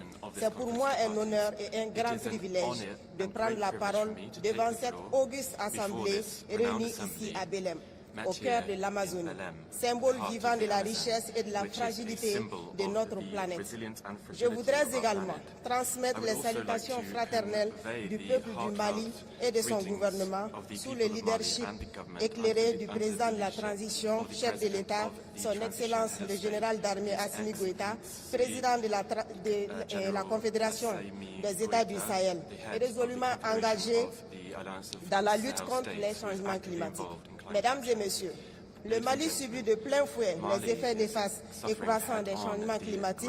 Les études réalisées montrent que le pays est confronté aux sécheresses récurrentes, aux inondations, aux vents forts, aux fortes variations de température, provoquant d'énormes pertes en vies humaines et réduisant considérablement la résilience de nos communautés. En 2025, les pluies diluviennes ont causé d'importants dégâts matériels, des pertes en vies humaines affectant des milliers de personnes. Ces drames rappellent que la crise climatique n'est plus une menace lointaine. Elle est désormais une réalité quotidienne impactant nos écosystèmes, nos villes et notre quotidien. Mesdames et messieurs, le Mali, vaste pays sahélien dont les 2/3 sont désertiques, dépend principalement de l'agriculture, de l'élevage, de la pêche et de la foresterie. Ces activités vitales qui emploient plus de 80% de la population active sont aujourd'hui gravement perturbées par les effets du dérèglement climatique, exacerbant les tensions autour des ressources naturelles et contribuant à fragiliser la région du Sahel. Conscient de ces enjeux, le nexus climat, paix et sécurité, reconnu comme l'un des principaux défis du Sahel, constitue désormais un cadre essentiel de convergence des initiatives novatrices. Le Mali, qui est un faible émetteur de gaz à effet de serre, demeure résolument engagé à jouer pleinement sa partition dans la lutte contre ce fléau planétaire. C'est pourquoi il a adopté sa vision 2063, accompagnée d'une stratégie nationale pour l'émergence et le développement durable et un plan d'action pour renforcer l'amélioration du cadre de vie des populations. Plusieurs actions sont prévues ou en cours de réalisation, dont la construction de 4 centrales solaires photovoltaïques, la réalisation des centaines de kilomètres de lignes et de transport et de distribution d'électricité. En outre, dans le cadre de la poursuite des œuvres sociales initiées par son Excellence le général d'armée, président de la transition, le chef d'État, 512 forages ont été réalisés au bénéfice des populations vulnérables. Enfin, la 3e génération de notre CDN, en cours d'élaboration, ambitionne de rehausser le niveau de notre ambition climatique. C'est le lieu également de rappeler que depuis le 6 juin 2024, les États du Mali, du Niger et du Burkina Faso ont décidé de créer la Confédération des États du Sahel avec comme principaux axes de diplomatie, la défense et le développement, lesquels intègrent une part importante des questions transversales climatiques et environnementales.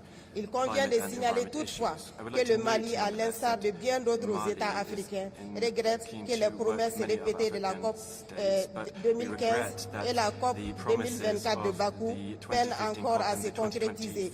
Les engagements sur les financements de l'adaptation, les pertes et dommages ou encore le transfert de technologies doivent enfin devenir réalité. Face à l'urgence climatique, la complexité de la tâche qui nous attend consiste à renforcer la gouvernance climatique. À cet effet, il est nécessaire d'harmoniser et de simplifier les procédures d'accès, notamment de faciliter l'accès aux fonds destinés à l'action climatique. Notre pays est respectueux des principes qui guident l'action gouvernementale, à savoir le respect de la souveraineté du Mali, le respect des choix stratégiques et des partenaires opérés par le Mali et la prise en compte compte des intérêts vitaux des populations. La République du Mali, pour sa part, demeure convaincue que la COP30 aboutira à des résultats prometteurs pour faire face à l'urgence climatique. Elle contribuera au renforcement d'une coopération internationale plus solidaire, une justice climatique et une victoire collective dans notre lutte commune contre les changements climatiques. Je vous remercie. Thank you, Excellency.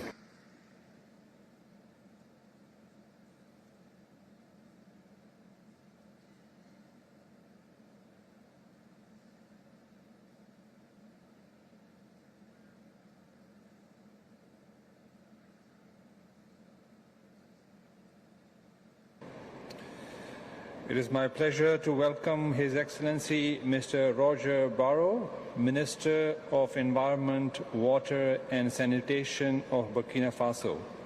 Your Excellency, you have the floor.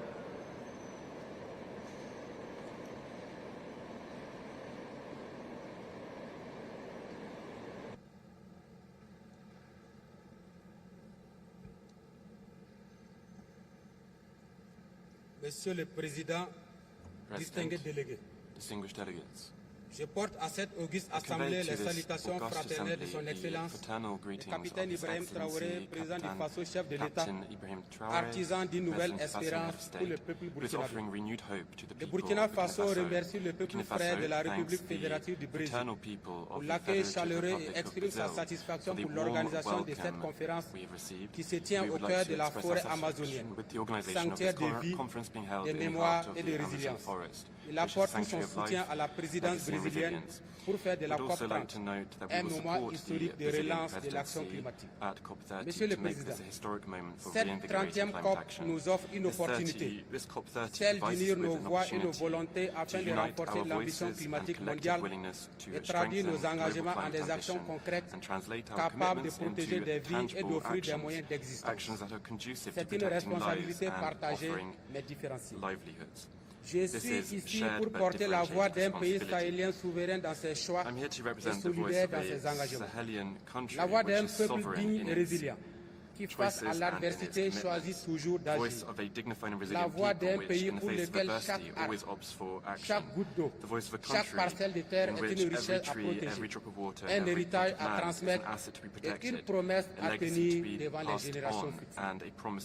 Ainsi, mon pays honore pleinement ses engagements pris dans le cadre de l'accord de Paris à travers sa CDN 3.0, plus ambitieuse qui vise une réduction de 30,87% des émissions d'ici 2030, avec un coût global de 7,5 milliards US, donc 2,8 milliards à rechercher. J'appelle à cette rubrique une forte mobilisation des ressources pour la mise en œuvre du volet conditionnel des CDN. Aussi, le plan national d'adaptation 2024-2028, les stratégies RED+, la stratégie de sécurité climatique et les mécanismes endogènes de financement traduisent la responsabilité et l'engagement de mon pays en faveur du climat. Monsieur le Président, distingués délégués, sous l'impulsion du chef de l'État, le Burkina Faso mène une révolution populaire progressiste avec une coloration verte dans l'optique de contribuer à renforcer ses prix carbone, réduire ses émissions de gaz à effet de serre et renforcer la résilience des populations. J'en veux pour preuve l'ère patriotique pour reverdir le Faso. Plus de 5 millions d'arbres plantés en une heure. La mise en place de 80 bosquets à plan médicinal. L'opérationnalisation des systèmes d'alerte. La vulgarisation de l'énergie solaire et des initiatives de gestion intégrée des ressources. Un système national MRV pour garantir la transparence et la redevabilité. Ce ne sont pas des intentions, mais des actes. Le Burkina Faso est un pays sahélien qui s'élève avec un peuple qui crée, qui s'adapte vis-à-vis du climat. Mais il faut le dire avec clarté et insistance. L'Afrique n'a pas à mendier son droit à l'adaptation. La justice climatique exige des financements multipliés, accessibles et majoritairement des subventions. Maintenir le cap de 1,5 degrés Celsius n'est pas une ambition, c'est un devoir moral envers l'humanité. ceux qui ont le plus émis Keeping les temperature gaz rises à to effet de serre 1.5 degrees C is doivent not an ambition, assumer it is la a plus moral grande part en duty to triplant leur effort humankind. financier Those who have pour emitted the most l'adaptation. greenhouse gas emissions should Ce assume devoir de the responsabilité greatest et de share justice ne devrait en by aucun cas tripling their être financial considéré effort to comme inerte adaptation. aux pays les moins This industrialisés. duty and En this tout état de cause, responsibility and this le need for Burkina justice Faso should refuse in no que way ce be devoir de considered as justice an climatique assistance to the devienne un least nouvel instrument industrialized de country. domination In any politique case, Burkina et Faso assumera rejects the pleinement sa idea that politique climate d'industrialisation. justice becomes a Monsieur le Président, new tool for political domination. la planète and ne we sera will pas sauvée fully par l'orgueil ensure that we technologique, can carry out our ni par des industrialization promesses sans policies. suite, The mais planet par will la not volonté be des saved peuples à through être justes technological et hubris redevables and not vis-à-vis de la through planète Terre. promises which Un are not proverbe kept, but mandingue through the rappelle willingness que of people to be seul on va plus just vite, and accountable ensemble to on va plus our loin. planet. C'est dans cet There's a esprit que le Mandinka Burkina proverb Faso, which dans le says, cadre de la alone we Confédération go des more États du quickly, Sahel, but together we go AES, further. marche It's aux in this côtés des spirit groupes that des pays les Burkina moins Faso, avancés, under the du Confederation of groupe Sahel Afrique et States, du is working G77 plus alongside la the Chine LDC pour group, un the nouvel African ordre group, and the climatique fondé G77 and sur la China group souveraineté, for a new l'équité, climate order le based on respect et sovereignty, la justice. equity, À cette COP, respect and les besoins justice. spéciaux At this et les COP, the circonstances special particulières de l'Afrique and doivent être prises circumstances en and compte needs of dans les Africa must be décisions. taken into account in Monsieur le decisions. Président, distingués President, délégués, distinguished delegates. fidèle à l'esprit Faithful du to the capitaine spirit Thomas of Sankara Captain qui Thomas rappelait Sankara, que who said, l'audace and I est au quote, commencement de "Boldness toute victoire. precedes any victory." Soyons audacieux. We have to be bold. Le temps des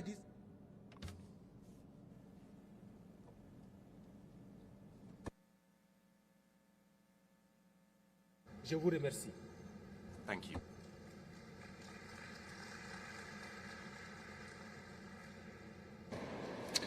Thank you, Your Excellency. It is my pleasure to welcome His Excellency Mr. Sophalet Yang, Minister of Environment of Cambodia. Your Excellency, you have the floor.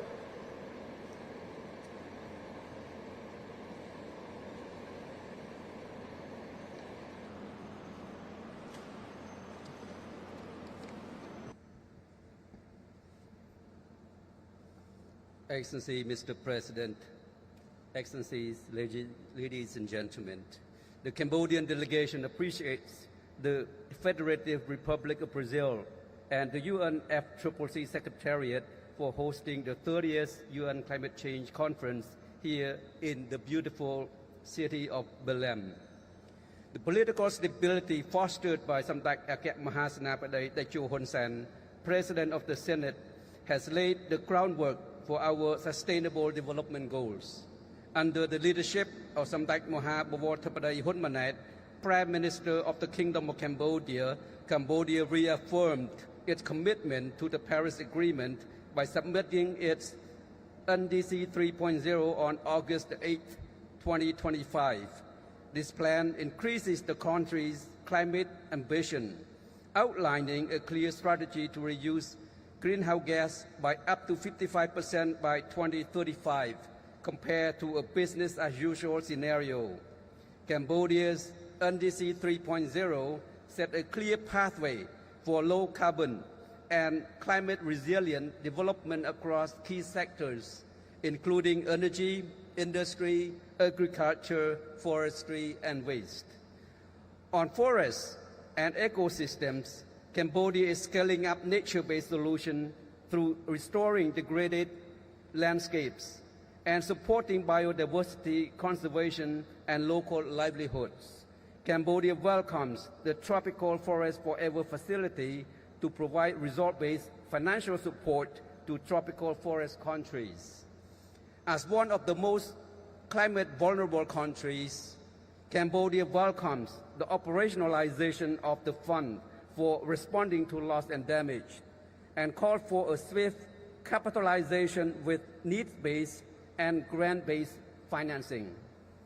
On climate finance, Cambodia and other developing countries are calling for scaled-up, predictable, affordable, and accessible climate finance that truly reflects the scale of our shared challenge. Direct access to funds, simplified procedures, and mobilization of private and innovative finance will be key to unlocking climate ambition at all levels. Cambodia remains deeply committed to working with all partners to advance mutual benefits for people, economies, and ecosystems alike. I thank you.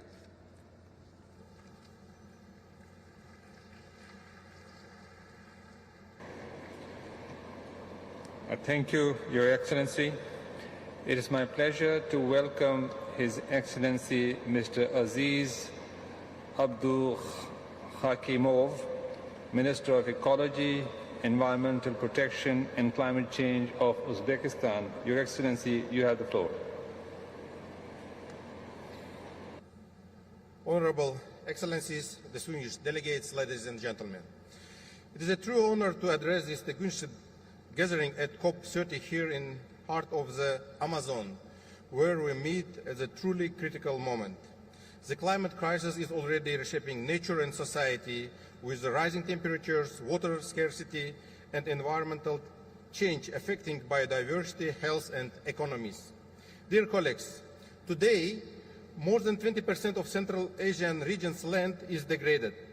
It continues at a rate of 9 square meters per minute.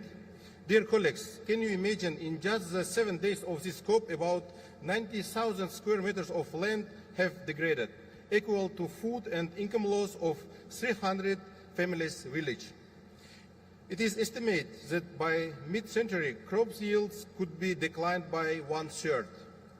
According to recent research, the temperature in Central Asian region already increased by 2.2 degrees percent within the next 5 years, reducing annual emission by over 16 million tons of CO2, expanding forests to 6.1 million hectares, including 2.3 million hectares in the RLC region, with the Yashil Makon program aimed to increase the greenery spaces from 4% in 2016 up to 30% by 2030, achieving 95% coverage of solid waste collection with 35% of waste used for energy generation. There are not just targets on paper, there are concrete actions on our path towards a greener, sustainable and climate resilient Uzbekistan. Honorable delegates, Central Asia, one of the regions most affected by climate change, is taking coordinated action to strengthen mitigation and adaptation with the governments, civil societies, businesses and scientists. That's why under our ministry we have established the Green University initiative, bringing together partners from Central Asia, Azerbaijan and Mongolia. Dear delegates, using this opportunity, I would like to invite all of you to participate at the 8th Global Environment Facility Assembly in Samarkand, May 31st to June 5th, 2026, and parallel event Eco Expo Central Asia. I thank you for your attention. Katar Ahmad.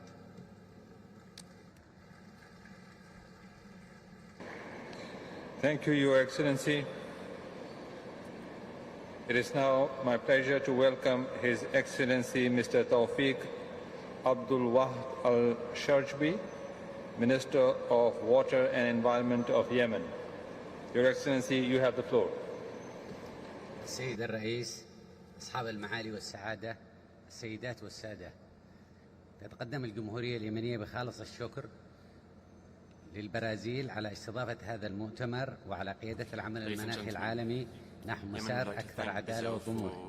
يعكس اجتماعنا اليوم إدراكا جماعيا بأن مستقبلنا يتوقف على العمل السريع والمسؤولية المشتركة. تأتي اليمن إلى هذا المحفل وهي تواجه هشاشة مناخية غير مسبوقة. إن الأثر التراكمي للجفاف والفيضانات والعواصف المدارية يعمل كمضاعف رئيسي لعدم الاستقرار في بلادنا، وتعد أزمتنا الأكثر حرجا هي ندرة المياه، حيث يصل العجز الوطني الحاد إلى أكثر من 2.6 مليار متر مكعب سنويا. تضرب هذه الفجوة المائية صميم أمننا الغذائي، مما يؤثر بشدة على الإنتاج الزراعي وسبل العيش في عموم البلد. وعلى الرغم من الظروف الصعبة، فإن رؤيتنا الوطنية من الهشاشة إلى المرونة والشمولية تعكس توجهنا لتحديث المساهمات المحددة وطنيا، بحيث يصبح العمل المناخي بارزا في جميع المسارات نحو التنمية المستدامة ومكافحة الفقر، مع إعطاء الأولوية لجهود التكيف لحماية الأرواح والمجتمعات المحلية وتحقيق التحول إلى التنمية مفروضة الانبعاثات. نحن ننفذ هذه الرؤية بنشاط ونعمل على وضع الصيغة النهائية لمساهمتنا المحددة وطنيا وإعداد تقرير الشفافية الدوري، وكذلك خطتنا الوطنية للتكيف. معالي الرئيس، إن طموحاتنا المناخية لا يمكن تتحقق من غير التمويل المناخي، كما أن نص روح المادة 9.1 هما أساس الثقة العالمية، ومع ذلك لا يزال الوصول إلى هذا التمويل صعبا بسبب حواجز هيكلية معقدة، مطالب بمعاملة عادلة وإجراءات أبسط وأدوات تعكس واقع الدول النامية. تؤكد اليمن دعمها لمطالب الدول الأقل نمو والموقف المشترك للمجموعة العربية بشأن الانتقال العادل، والأهم من ذلك تستحق الدول التي تعاني من الظروف الصعبة مثل الدول المتأثرة بالصراعات مثل اليمن معاملة خاصة في ترتيبات التمويل لمنع تحول فجوات التمويل إلى أسباب جديدة لعدم الاستقرار. السيد الرئيس، يعتمد انتقالنا على الوصول العادل والسهل إلى التكنولوجيا النظيفة من تحلية المياه ومنخفض التكلفة والزراعة الذكية مناخيا إلى نظم الرصد الفعالة، كما أن الاستثمار في بناء القدرات المؤسسية والبشرية أمر بالغ الأهمية لتنفيذ المشاريع بكفاءة. في الختام، تحمل اليمن إرادة واضحة وصادقة لتكون جزءا فاعلا من الحل. نحن نؤكد أن العمل المناخي هو الطريق الأكثر استقرار نحو تحقيق السلام والاستقرار المستدام.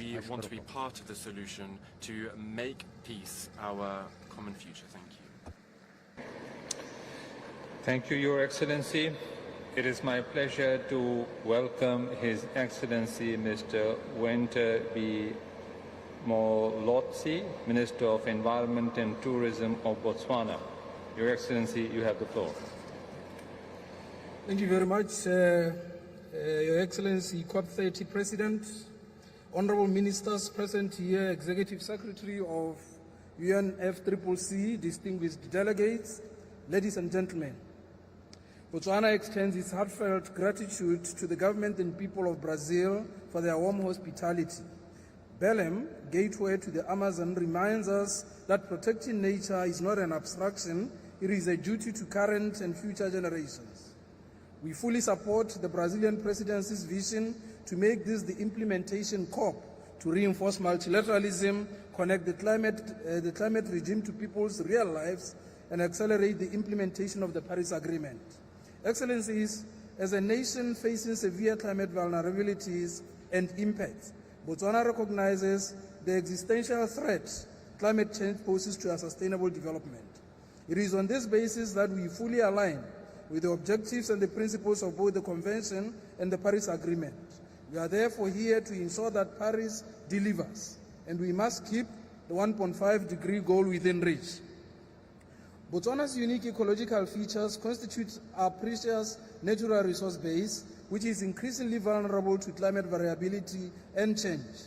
Our nation faces the prime challenge of achieving sustainable management of renewable natural resources in a semi-arid environment amidst a growing human population. Our approach is guided by the sobering reality that Botswana may experience temperature increases of 1 to 3 degrees Celsius by 2050, consistent with best available science from the IPCC, with most models predicting rainfall declines of 10 to 25%. Summer temperatures of above 40 degrees Celsius in Botswana are now a reality. These changes directly threaten livelihoods, water security, agriculture, and energy, making climate action an urgent priority for our national development. Given Botswana's high vulnerability to climate impacts, adaptation remains our paramount priority. We continue to allocate substantial portion of our GDP to adapting to climate change, which should not be the case. We therefore call for a decision here in Belém that operationalizes the global goal on adaptation, linking targets, indicators, and the need for predictable grant-based finance to implement the GGA and its targets. A decision for the implementation of national adaptation plans is an urgent priority for Africa. Tripling adaptation finance is not an aspiration, it is a necessity. On indicators, we want to stress the importance of agreeing on indicators that are outcome-based, fit for purpose, align with the provisions of the Convention and the Paris Agreement, and do not shift obligations of the climate crisis to developing countries. Excellencies, Botswana has embraced a transformative approach to climate policy integration. The National Development Plan 12, 2025-2030. As the second implementation plan for our Vision 2036, NDP 12 represents Botswana's first comprehensive effort to align development priorities with the National Transformation Strategy and climate resilience. This 5-year plan, adopted by our Parliament, mainstreams climate action across all sectors of our economy. Green transition priority. Within NDP 12, green transition has been identified as a key development priority, accelerating our journey towards a climate-resilient economy. Whole of government approach. The government of Botswana is advancing the development of this national long-term low emissions development strategy in line with Article 4.19 of the Paris Agreement. This is not merely a compliance exercise. This strategy is designed to be the cornerstone that guides our nation's long-term climate and development trajectory. It is the critical instrument that will synchronize our national ambitions with global climate goals. Despite our minimal contribution to global emissions, Botswana has demonstrated its commitment to the Paris Agreement through submission of its nationally determined contributions and is currently revising it. Our NDC is at 15% reduction target by 2030. The attainment of this target, however, is contingent upon the provision of means of implementation from developed countries. We are hoping to achieve this target through renewable energy expansion 2030, through the implementation of solar photovoltaic, concentrated solar plants, and wind energy projects, and economic diversification, among others. On just transition, we need to address the scale and nature of the means of implementation, reference to transitioning away from fossil fuels, the establishment of a just transition mechanism, and the scope of human rights language. Furthermore, while we transition, we call on developed countries not to impose unilateral trade measures that harm our fragile economies and welcome trade measures that enable fair access to transition's opportunities. Transition minerals essential for the Paris goals must be managed to support just transition pathways that address local impacts and enable value chain upgrading in Africa. On issues related to climate finance, delivery of pledges by the developed world, as well as setting a framework for a new deal on finance, it is of critical importance to know that finance is an important enabler of climate action. It is therefore imperative that climate finance be made available and accessible to developing countries to enable them to meet their set targets in their nationally determined contributions by 2030. We need to agree on the need to scale up climate finance to meet the growing needs of developing countries in line with the Baku-Belém roadmap target of mobilizing at least 1.3 trillion annually by 2035.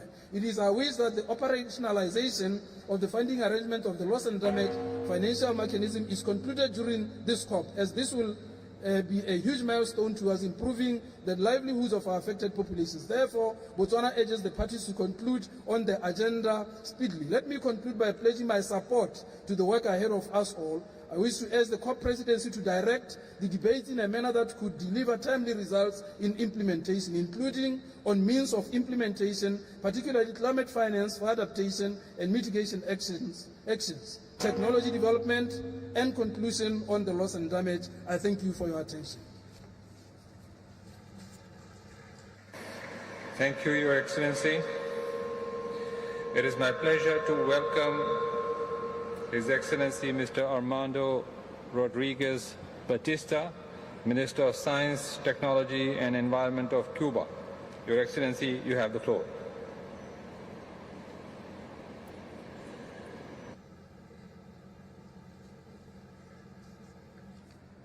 Señor Presidente, Excelencias, nuestro más sincero agradecimiento al presidente Lula, al gobierno y pueblo de Brasil, un especial afecto al Estado de Pará y a la ciudad de Belén por hacer posible este encuentro en el corazón de la Amazonía, símbolo de vida y de respeto a los pueblos originarios. Señor Presidente, comparezco en nombre de Cuba, un pequeño Estado insular en desarrollo que enfrenta con crudeza las consecuencias de la crisis climática global. Para nosotros, el cambio climático es una realidad presente que erosiona nuestras costas, saliniza acuíferos, intensifica huracanes y provoca profundos impactos en la salud, la seguridad alimentaria y la economía.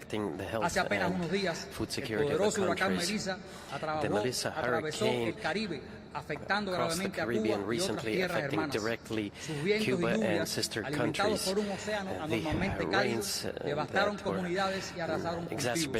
Por otro lado, el nivel medio del mar en nuestras costas podría aumentar 0.95 metros para 2100 amenazando increase about 136 asentamientos 1 humanos meter y el by 6% del 21 territorio emergido. the 21st El century informe bienal affecting de transparencia populations. presentado a la Convención Now, the y la actualización de la transparency Constitución report that nacionalmente presented to determinada the son convention fruto de and la our ciencia NDCs y de la are a voluntad result of política de science nuestro and the gobierno. political will of our government. Invertir en ciencia e innovación no es Investing in opcional, science es la and base para innovation una is not acción an option. climática This is a efectiva foundation y for soberana. effective climate Señor action that is presidente, sovereign. el impacto del President, bloqueo the estadounidense impact sobre of the Cuba blockade of the constituye una United barrera States against estructural Cuba para nuestra acción represents a climática. structural Las medidas obstacle coercitivas for our unilaterales climate actions. limitan el acceso a The financiamiento coercive internacional, measures limit access to encareciendo cada international proyecto, funding, cada inversión en making each resiliencia y project desarrollo bajo en emisiones. much more expensive. Mientras se nos exige cumplir con las metas del Acuerdo de París, In se nos order to niegan las comply herramientas para hacerlo. with the Paris Esta es Agreement, la we do mayor not have the injusticia tools climática to que achieve enfrentamos. this.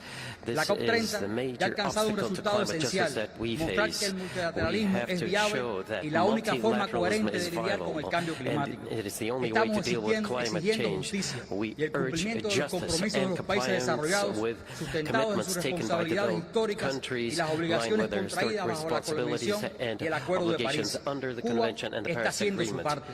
Cuba Hace is más de doing 3 what it décadas, has en to Río de do. Janeiro, a unos 3.000 Last kilómetros de esta hermosa ciudad de decades Belén, ago, con el profundo simbolismo to de the un south of contexto Belém, geopolítico cambiante, we took Fidel a Castro describió el commitment, futuro que hoy contemplamos and y cito: President cesen los egoísmos, Fidel Castro cesen los hegemonismos. made this Mañana será commitment. Let's put demasiado an end tarde to para hacer egoisms. lo que Tomorrow debimos it'll haber be hecho hace late mucho tiempo. Muchas gracias, to señor do presidente. what we had to do a long time ago. Thank you. Thank you, Your Excellency.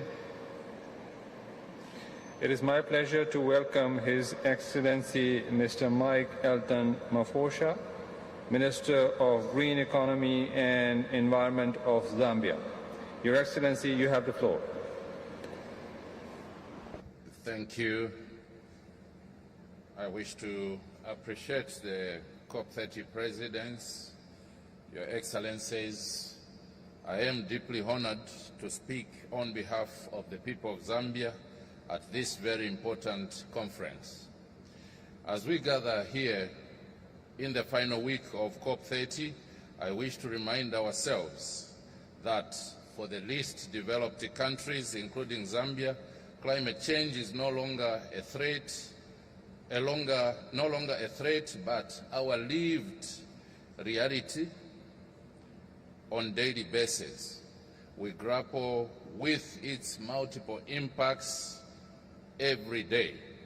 Currently, Zambia is recovering from the impacts of the 2023-2024 drought, the most severe drought we have experienced in over 40 years. The drought affected food, energy and water security and the livelihoods of millions of our people. We therefore wish to underscore the urgency of climate crisis as it threatens not only our economic development but also our very existence as a people. On our part, we will endeavor to proactively take significant actions to adapt and contribute to mitigation against climate change. In this regard, this year we submitted our third nationally determined contribution, NDC 3.0, in which we have kept our high ambitions of reducing emissions by 25% under domestic efforts, while indicating commitment and willingness to raise this ambition to 47% if we are to receive substantial external support in our climate action. As a country, we have progressively demonstrated our commitment by adding more sectors in our NDCs, moving from 3 sectors in our first NDC in 2016 to 6 sectors in our second NDC in 2021, and now 10 sectors in our NDC 3.0. This steady progress is intended to bring Zambia's climate action to an economic-wide approach, and we are getting close to that goal. Additionally, this year we submitted our first biannual transparency report and the 4th national communication underscoring our commitment to advancing the goals of the Paris Agreement through the enhanced transparency framework. Your Excellencies, as negotiations intensify in this final week of COP30, I wish to stress that COP30 as an implementation COP should be about action and ensure that agreements are implemented and not just negotiated.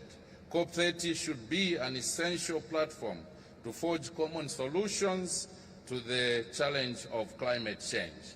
Let me end by reminding ourselves that the planet Earth is our only home, and together we must act now, as our actions today will define the future of our planet. I thank you.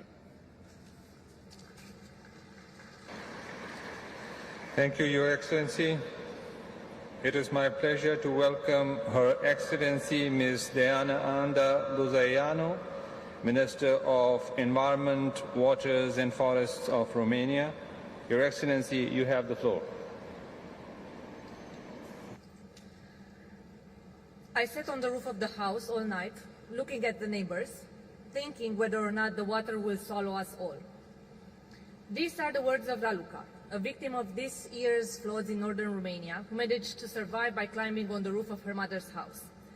During 1900s and 2024, in Romania, there were more than 100 catastrophic climate events that affected the lives of more than 2 million people, and the losses were up to $20 billion. Your Excellencies, it is an honor to address this Congress on behalf of Romania. For us Romanians, climate change, adaptation to climate change, they are not abstract concepts. This year alone, more than 100 localities in Romania faced water restriction due to extreme droughts. More than 30% of the territory of Romania is subject to desertification, making the lives of millions of people harder each year. One of the oldest forests in the European Union, found in my country, Romania, are starting to dry out, and scientists warn us that in the next 50 years, hundreds of thousands of hectares of forests will be lost because they will not survive to the new climate.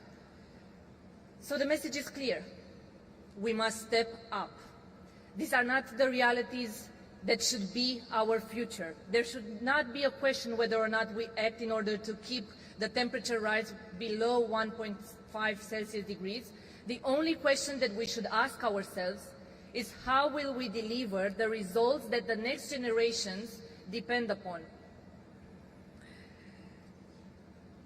We are proud members of the European Union, and we stand together with the commitment to decrease the greenhouse gas emissions from 66 to 72% by 2035. We are determined to do our fair share, and this is because we understand that climate change, at its core, it's a human rights issue. National efforts will not be enough. European efforts will not be enough. We need a global commitment. And yet we understand that the path forward is not easy. A just transition must take into account national context. We are not in a competition where some countries move ahead while others stay behind. We are together in a mission in which each state must support one another in order to achieve the greater good. We are not competitors, but brothers in the shared global responsibility. Dear colleagues, we are here at Belém in a mission of restoring trust. We need to show that promises lead to action, and that action actually deliver the results that the lives of the people in the next generation depend upon and the planet needs. After the floods in this year, Raluca told me one thing: you must not leave us alone in the face of these horrors. People are demanding action, and we must deliver. Thank you. Thank you, Your Excellency. It is my pleasure to welcome Her Excellency Ms. Sari Multala, Minister of Environment of Finland. Your Excellency, you have the floor. Excellencies, distinguished delegates, let me first thank our Brazilian host for all the hospitality and your leadership. Climate change and other global environmental crises cannot be solved without all of us working together. In 10 years since the Paris Agreement was adopted, we have made a lot of progress. But the science is clear. Much more is needed for keeping the temperature rise below 1.5 degrees. What the world expects from us in Belém is a clear message that we stand firm behind the goals of the Paris Agreement. We cannot let the 1.5 degrees goal slip away for good.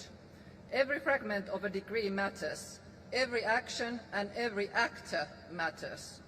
The only way that we can keep the 1.5 degree goal alive is to rapidly move ahead with the transition away from fossil fuels. This is something we jointly agreed to do 2 years ago in Dubai. Major emitters need to lead the way. Affordable alternatives exist, and they have many co-benefits too. My country, Finland, is strongly committed to urgent and science-based climate action. In addition to our joint NDC with the EU and all its member states, Finland has set one of the world's most ambitious national targets to reach carbon neutrality by 2035 and carbon negativity soon thereafter.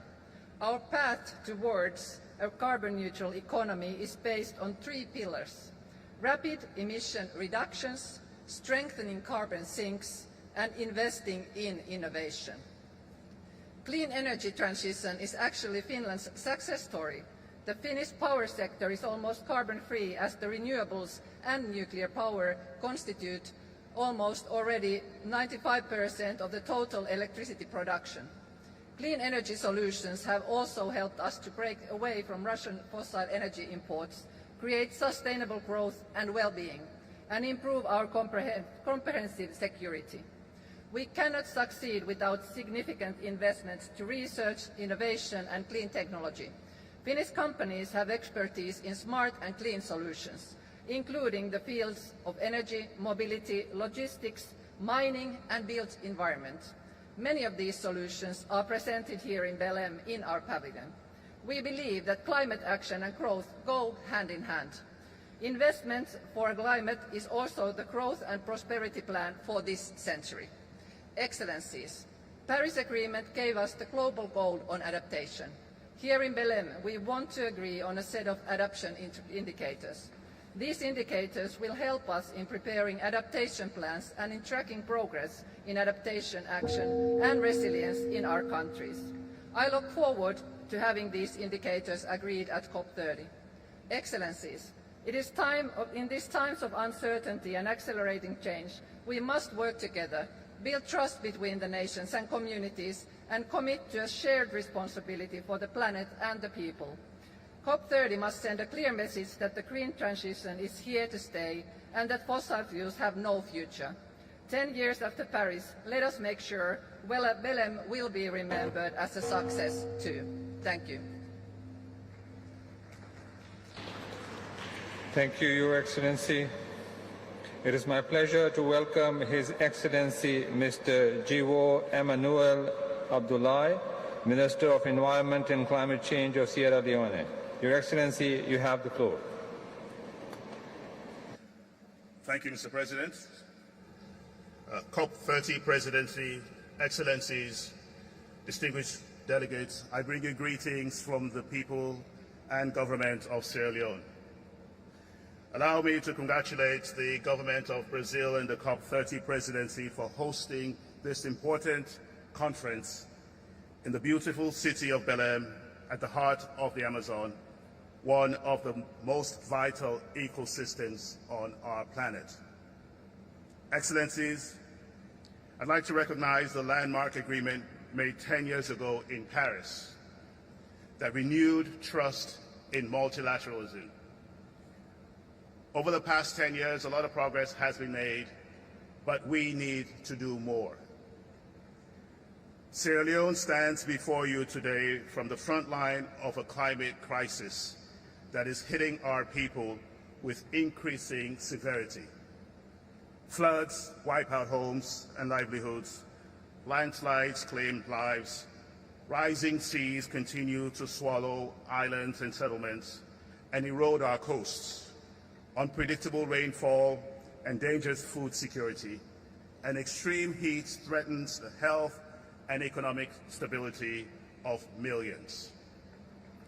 This is the daily reality of a country that has contributed almost nothing to this global crisis. It is a reality that is unjust and morally indefensible. Despite these hardships, Sierra Leone continues to push forward with ambition and resolve. Under the leadership of President Julius Maada Bio, our third-generation NDC articulates our ambition to reduce emissions, strengthen adaptation, and protect our people from the worst impacts of climate change. We are restoring forests and critical watersheds, mangrove forests that protect our coasts. We're expanding climate-smart agriculture, promoting renewable energy to power rural homes, health centers, and schools, and strengthening community early warning systems. Sierra Leone refuses to surrender to the climate crisis. We choose resilience, transformation, and progress. Excellencies, while vulnerable countries continue to suffer from the effects of climate change, the negotiations under this process are moving far too slowly. The world does not have the luxury of time, and neither do the people of Sierra Leone. Adaptation must move from vague aspirations to concrete action. It requires strong targets backed by finance, technology transfer, and capacity building. Without this, the GGA risks becoming an empty declaration rather than a lifeline for vulnerable nations. Africa and LDCs cannot build climate-resilient economies without access to appropriate technologies, which must be available and affordable. Excellencies, adaptation finance must be publicly funded, match the scale of the problem, and be focused on the priorities of the most vulnerable developing countries. Sierra Leone cannot wait for years for these promises to turn into action. Our people need support now. Excellencies, here in Belém, surrounded by a powerful symbol of Amazon rainforest, the world is watching. COP30 must deliver meaningful outcomes. Sierra Leone expects a clear, ambitious goal on adaptation, a serious and transformative finance goal, and rapid progress on technology transfer. This is a decisive moment. The window for preserving a safe future is closing with alarming speed. What happens here will be remembered for generations. History will not forgive hesitation, and it will not forgive empty commitments. It will judge us by the courage we show and the actions we take.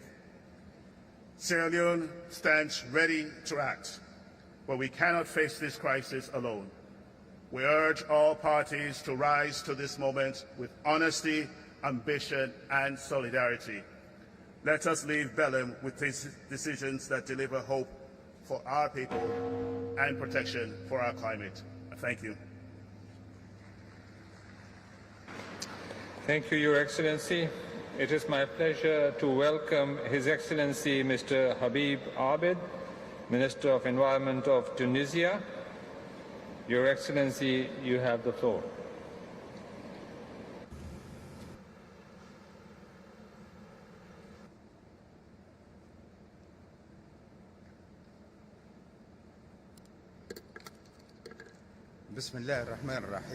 In the name of Allah, most gracious, most merciful, Your Excellency President Lula da Silva, Your Excellency UN Secretary General, ladies and gentlemen, at the outset I wish to express my gratitude and appreciation to Brasilia for hospitality and good organization and for all the efforts it deployed to make this COP30 a success story. This COP, which is held at a very sensitive moment where there is increasing need to build trust in order to counter the accelerating climate change events. Ladies and gentlemen, 3 decades on since adoption of the UN FCCC, and in spite of progress of Paris Agreement, we see that the current efforts fall short of the expectations. Climate events are becoming extreme, and they are impacting the environment, the economy, which represent a direct threat to international stability and people's rights to development, health, and dignified life. Tunisia has emissions of 0.097 of its GDP. However, climate change is impacting its water, agriculture, and its national economy, which is being pressured by drought and the increase of adaptation costs. In spite of the challenges, our commitment to climate action is steadfast, given our belief of the need to work together, and in that climate justice is key for development. In this slide, Tunisia has updated its NDC3 in a manner that reflects higher ambition in order to reduce emissions. Ladies and gentlemen, in this slide we stress the need to revitalize the damage and loss fund and to determine new global finance goal and reinforce international partnership. Experience shows that countering climate change is not related to the environment solely, but it has to do with the economy, the development, and humanity. Therefore, Tunisia reaffirms that the success of climate action cannot be decoupled with respecting human values, including the right to life, security, and life. On this basis, we express our concerns over the human crisis faced by our brothers in Palestine. The onslaught against the Palestinians continues in very catastrophic conditions that saw violations of IHL targeting civilians, particularly women, elderly, and children. The weaponization of famine and lack of humanitarian delivery of assistance led to a humanitarian and health crisis unprecedented and an increase in the number of victims. In this light, we feel a need for the COP to protect human beings and to intervene immediately to lift the blockade and enable access of human delivery to the Palestinians.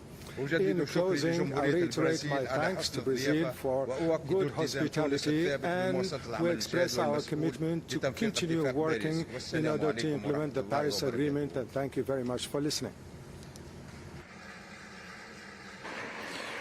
Thank you, Your Excellency. It is my pleasure to welcome Her Excellency Ms. Rohi John, Minister of Environment, Climate Change and Natural Resources of the Gambia. Your Excellency, you have the floor. Mr. President, Excellencies, on behalf of the President of the Republic of the Gambia, His Excellency President Adama Barrow, I am pleased and honored to extend sincere gratitude and greetings to His Excellency Luiz Inácio Lula da Silva, President of Brazil, the government and people of Brazil, for hosting COP30 in this beautiful port city of Belém. Let us be reminded that the Gambia, though among the nations least responsible for global greenhouse gas emission, remains one of the most vulnerable to the devastating impacts of climate change. Our economy remains heavily dependent on climate-sensitive sectors such as agriculture and fisheries, and our coastal zone is under increasing threat from sea level rise and storm surge. Mr. President, despite our limited resources, we have made tremendous progress. The Gambia's second NDC sets a target of reducing greenhouse gas emission by 49.7% below business as usual by 2030, while working towards a vision of net zero emission by 2050, costed at $4 billion US. We have also integrated climate consideration into our current national development plans, strengthened partnerships, and initiated the operationalization of nature-based solutions and broadened resilience-building efforts. In addition, we have recently developed our climate prosperity investment and financial strategy, which outlines a clear pathway for mobilizing resources and driving transformative climate resilient growth.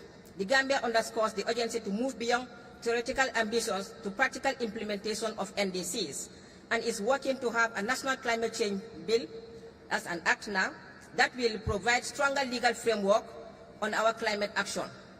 Our climate ambitions depends on enabling conditions and means of implementation, including accessible finance, technology and capacity support to strengthen our national and local institutions for enhancing community resilience. Mr. President, ladies and gentlemen, adaptation is no longer optional.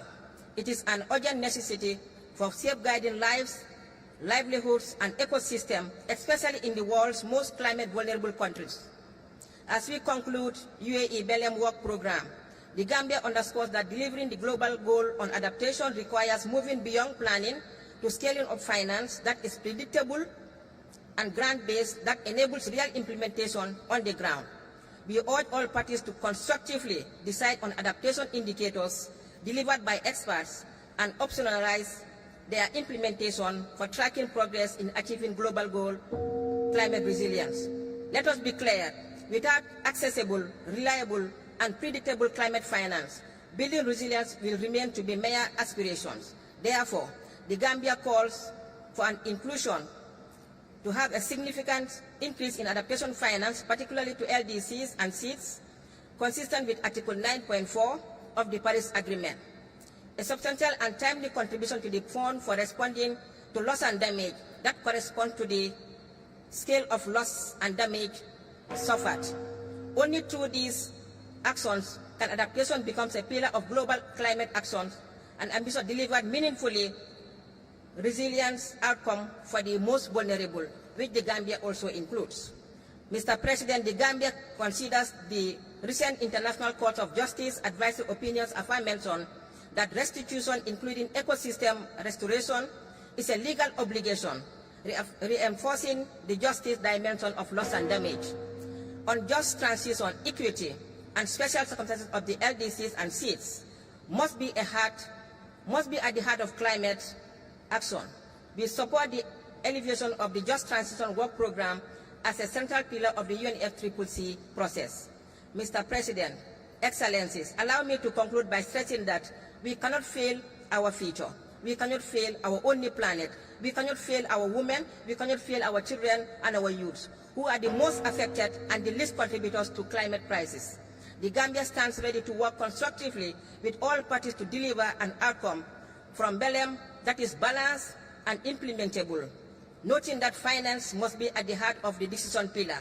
Let me remind you, we must leave Belém with renewed resolve that we are united to strengthen hope and partnership with a clear path towards climate action and resilience for all.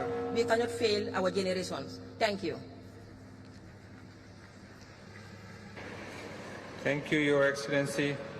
It is my pleasure to welcome Her Excellency Ms. Irene Valdez Torres, Minister of Environment and Sustainable Development of Colombia.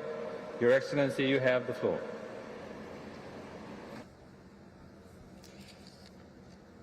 Excelencias, distinguidas delegaciones. El mundo enfrenta una crisis climática y ambiental que arriesga a volverse catástrofe y no admite de nosotros, gobernantes del mundo, más demoras. La ciencia nos recuerda que el tiempo para mantener vivo el objetivo del 1,5 grados se está agotando.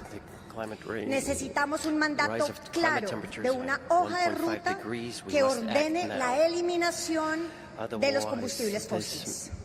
Este camino debe ser multilateral, justo y coherente con las realidades y necesidades de cada país. Sabemos que hay contextos diferenciados y responsabilidades diferenciadas.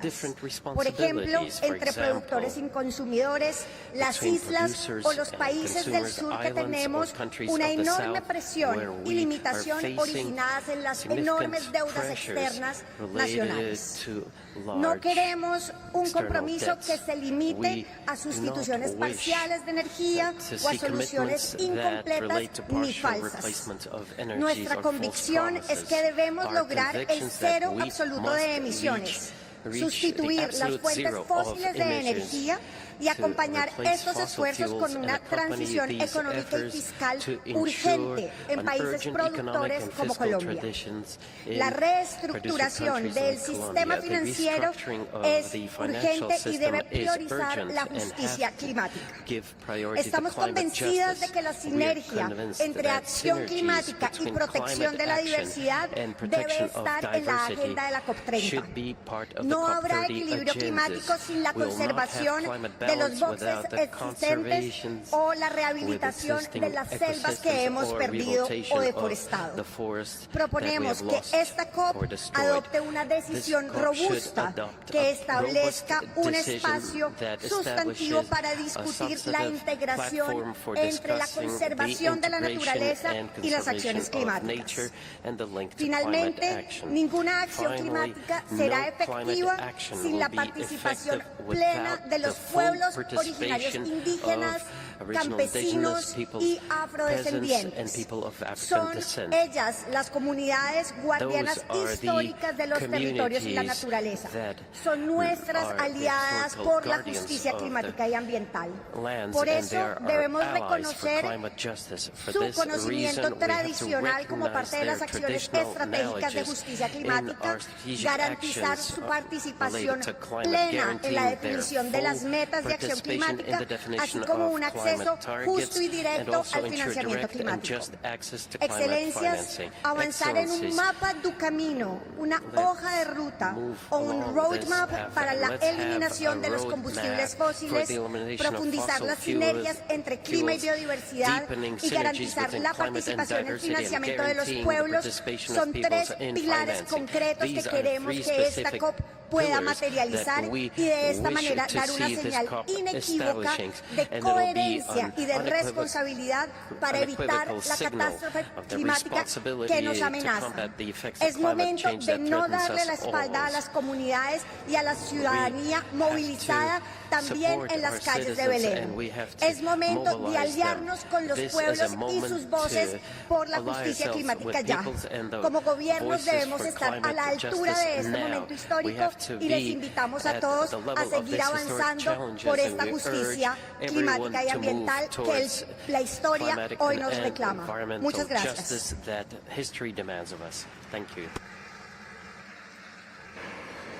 Thank you, Your Excellency. It is my pleasure to welcome His Excellency Mr. Hassan Bakhit Jamous, Minister of Environment, Fisheries and Sustainable Development of Chad. Your Excellency, you have the floor. Merci. Merci beaucoup, monsieur. Thank you very much. Excellence, monsieur le Président de la COP30. President of COP30. Monsieur le Secrétaire exécutif de la Convention cadre des Nations Unies sur le changement climatique. Framework Convention on Climate Change. Distingués délégués, mesdames et messieurs. Delegates, ladies and gentlemen. C'est avec un profond sentiment d'honneur et de responsabilité que je prends la parole.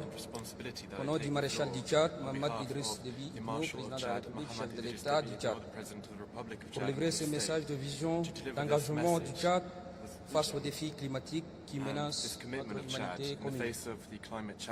Avant toute chose, qu'il me soit permis d'exprimer notre gratitude au peuple frère du Brésil pour son accueil empreint de chaleur et pour la remarquable organisation de cette conférence des partis. Nos remerciements vont également à son Excellence, Président Luis Lula da Silva, dont le charisme visionnaire et la conviction humaniste incarnent l'esprit de solidarité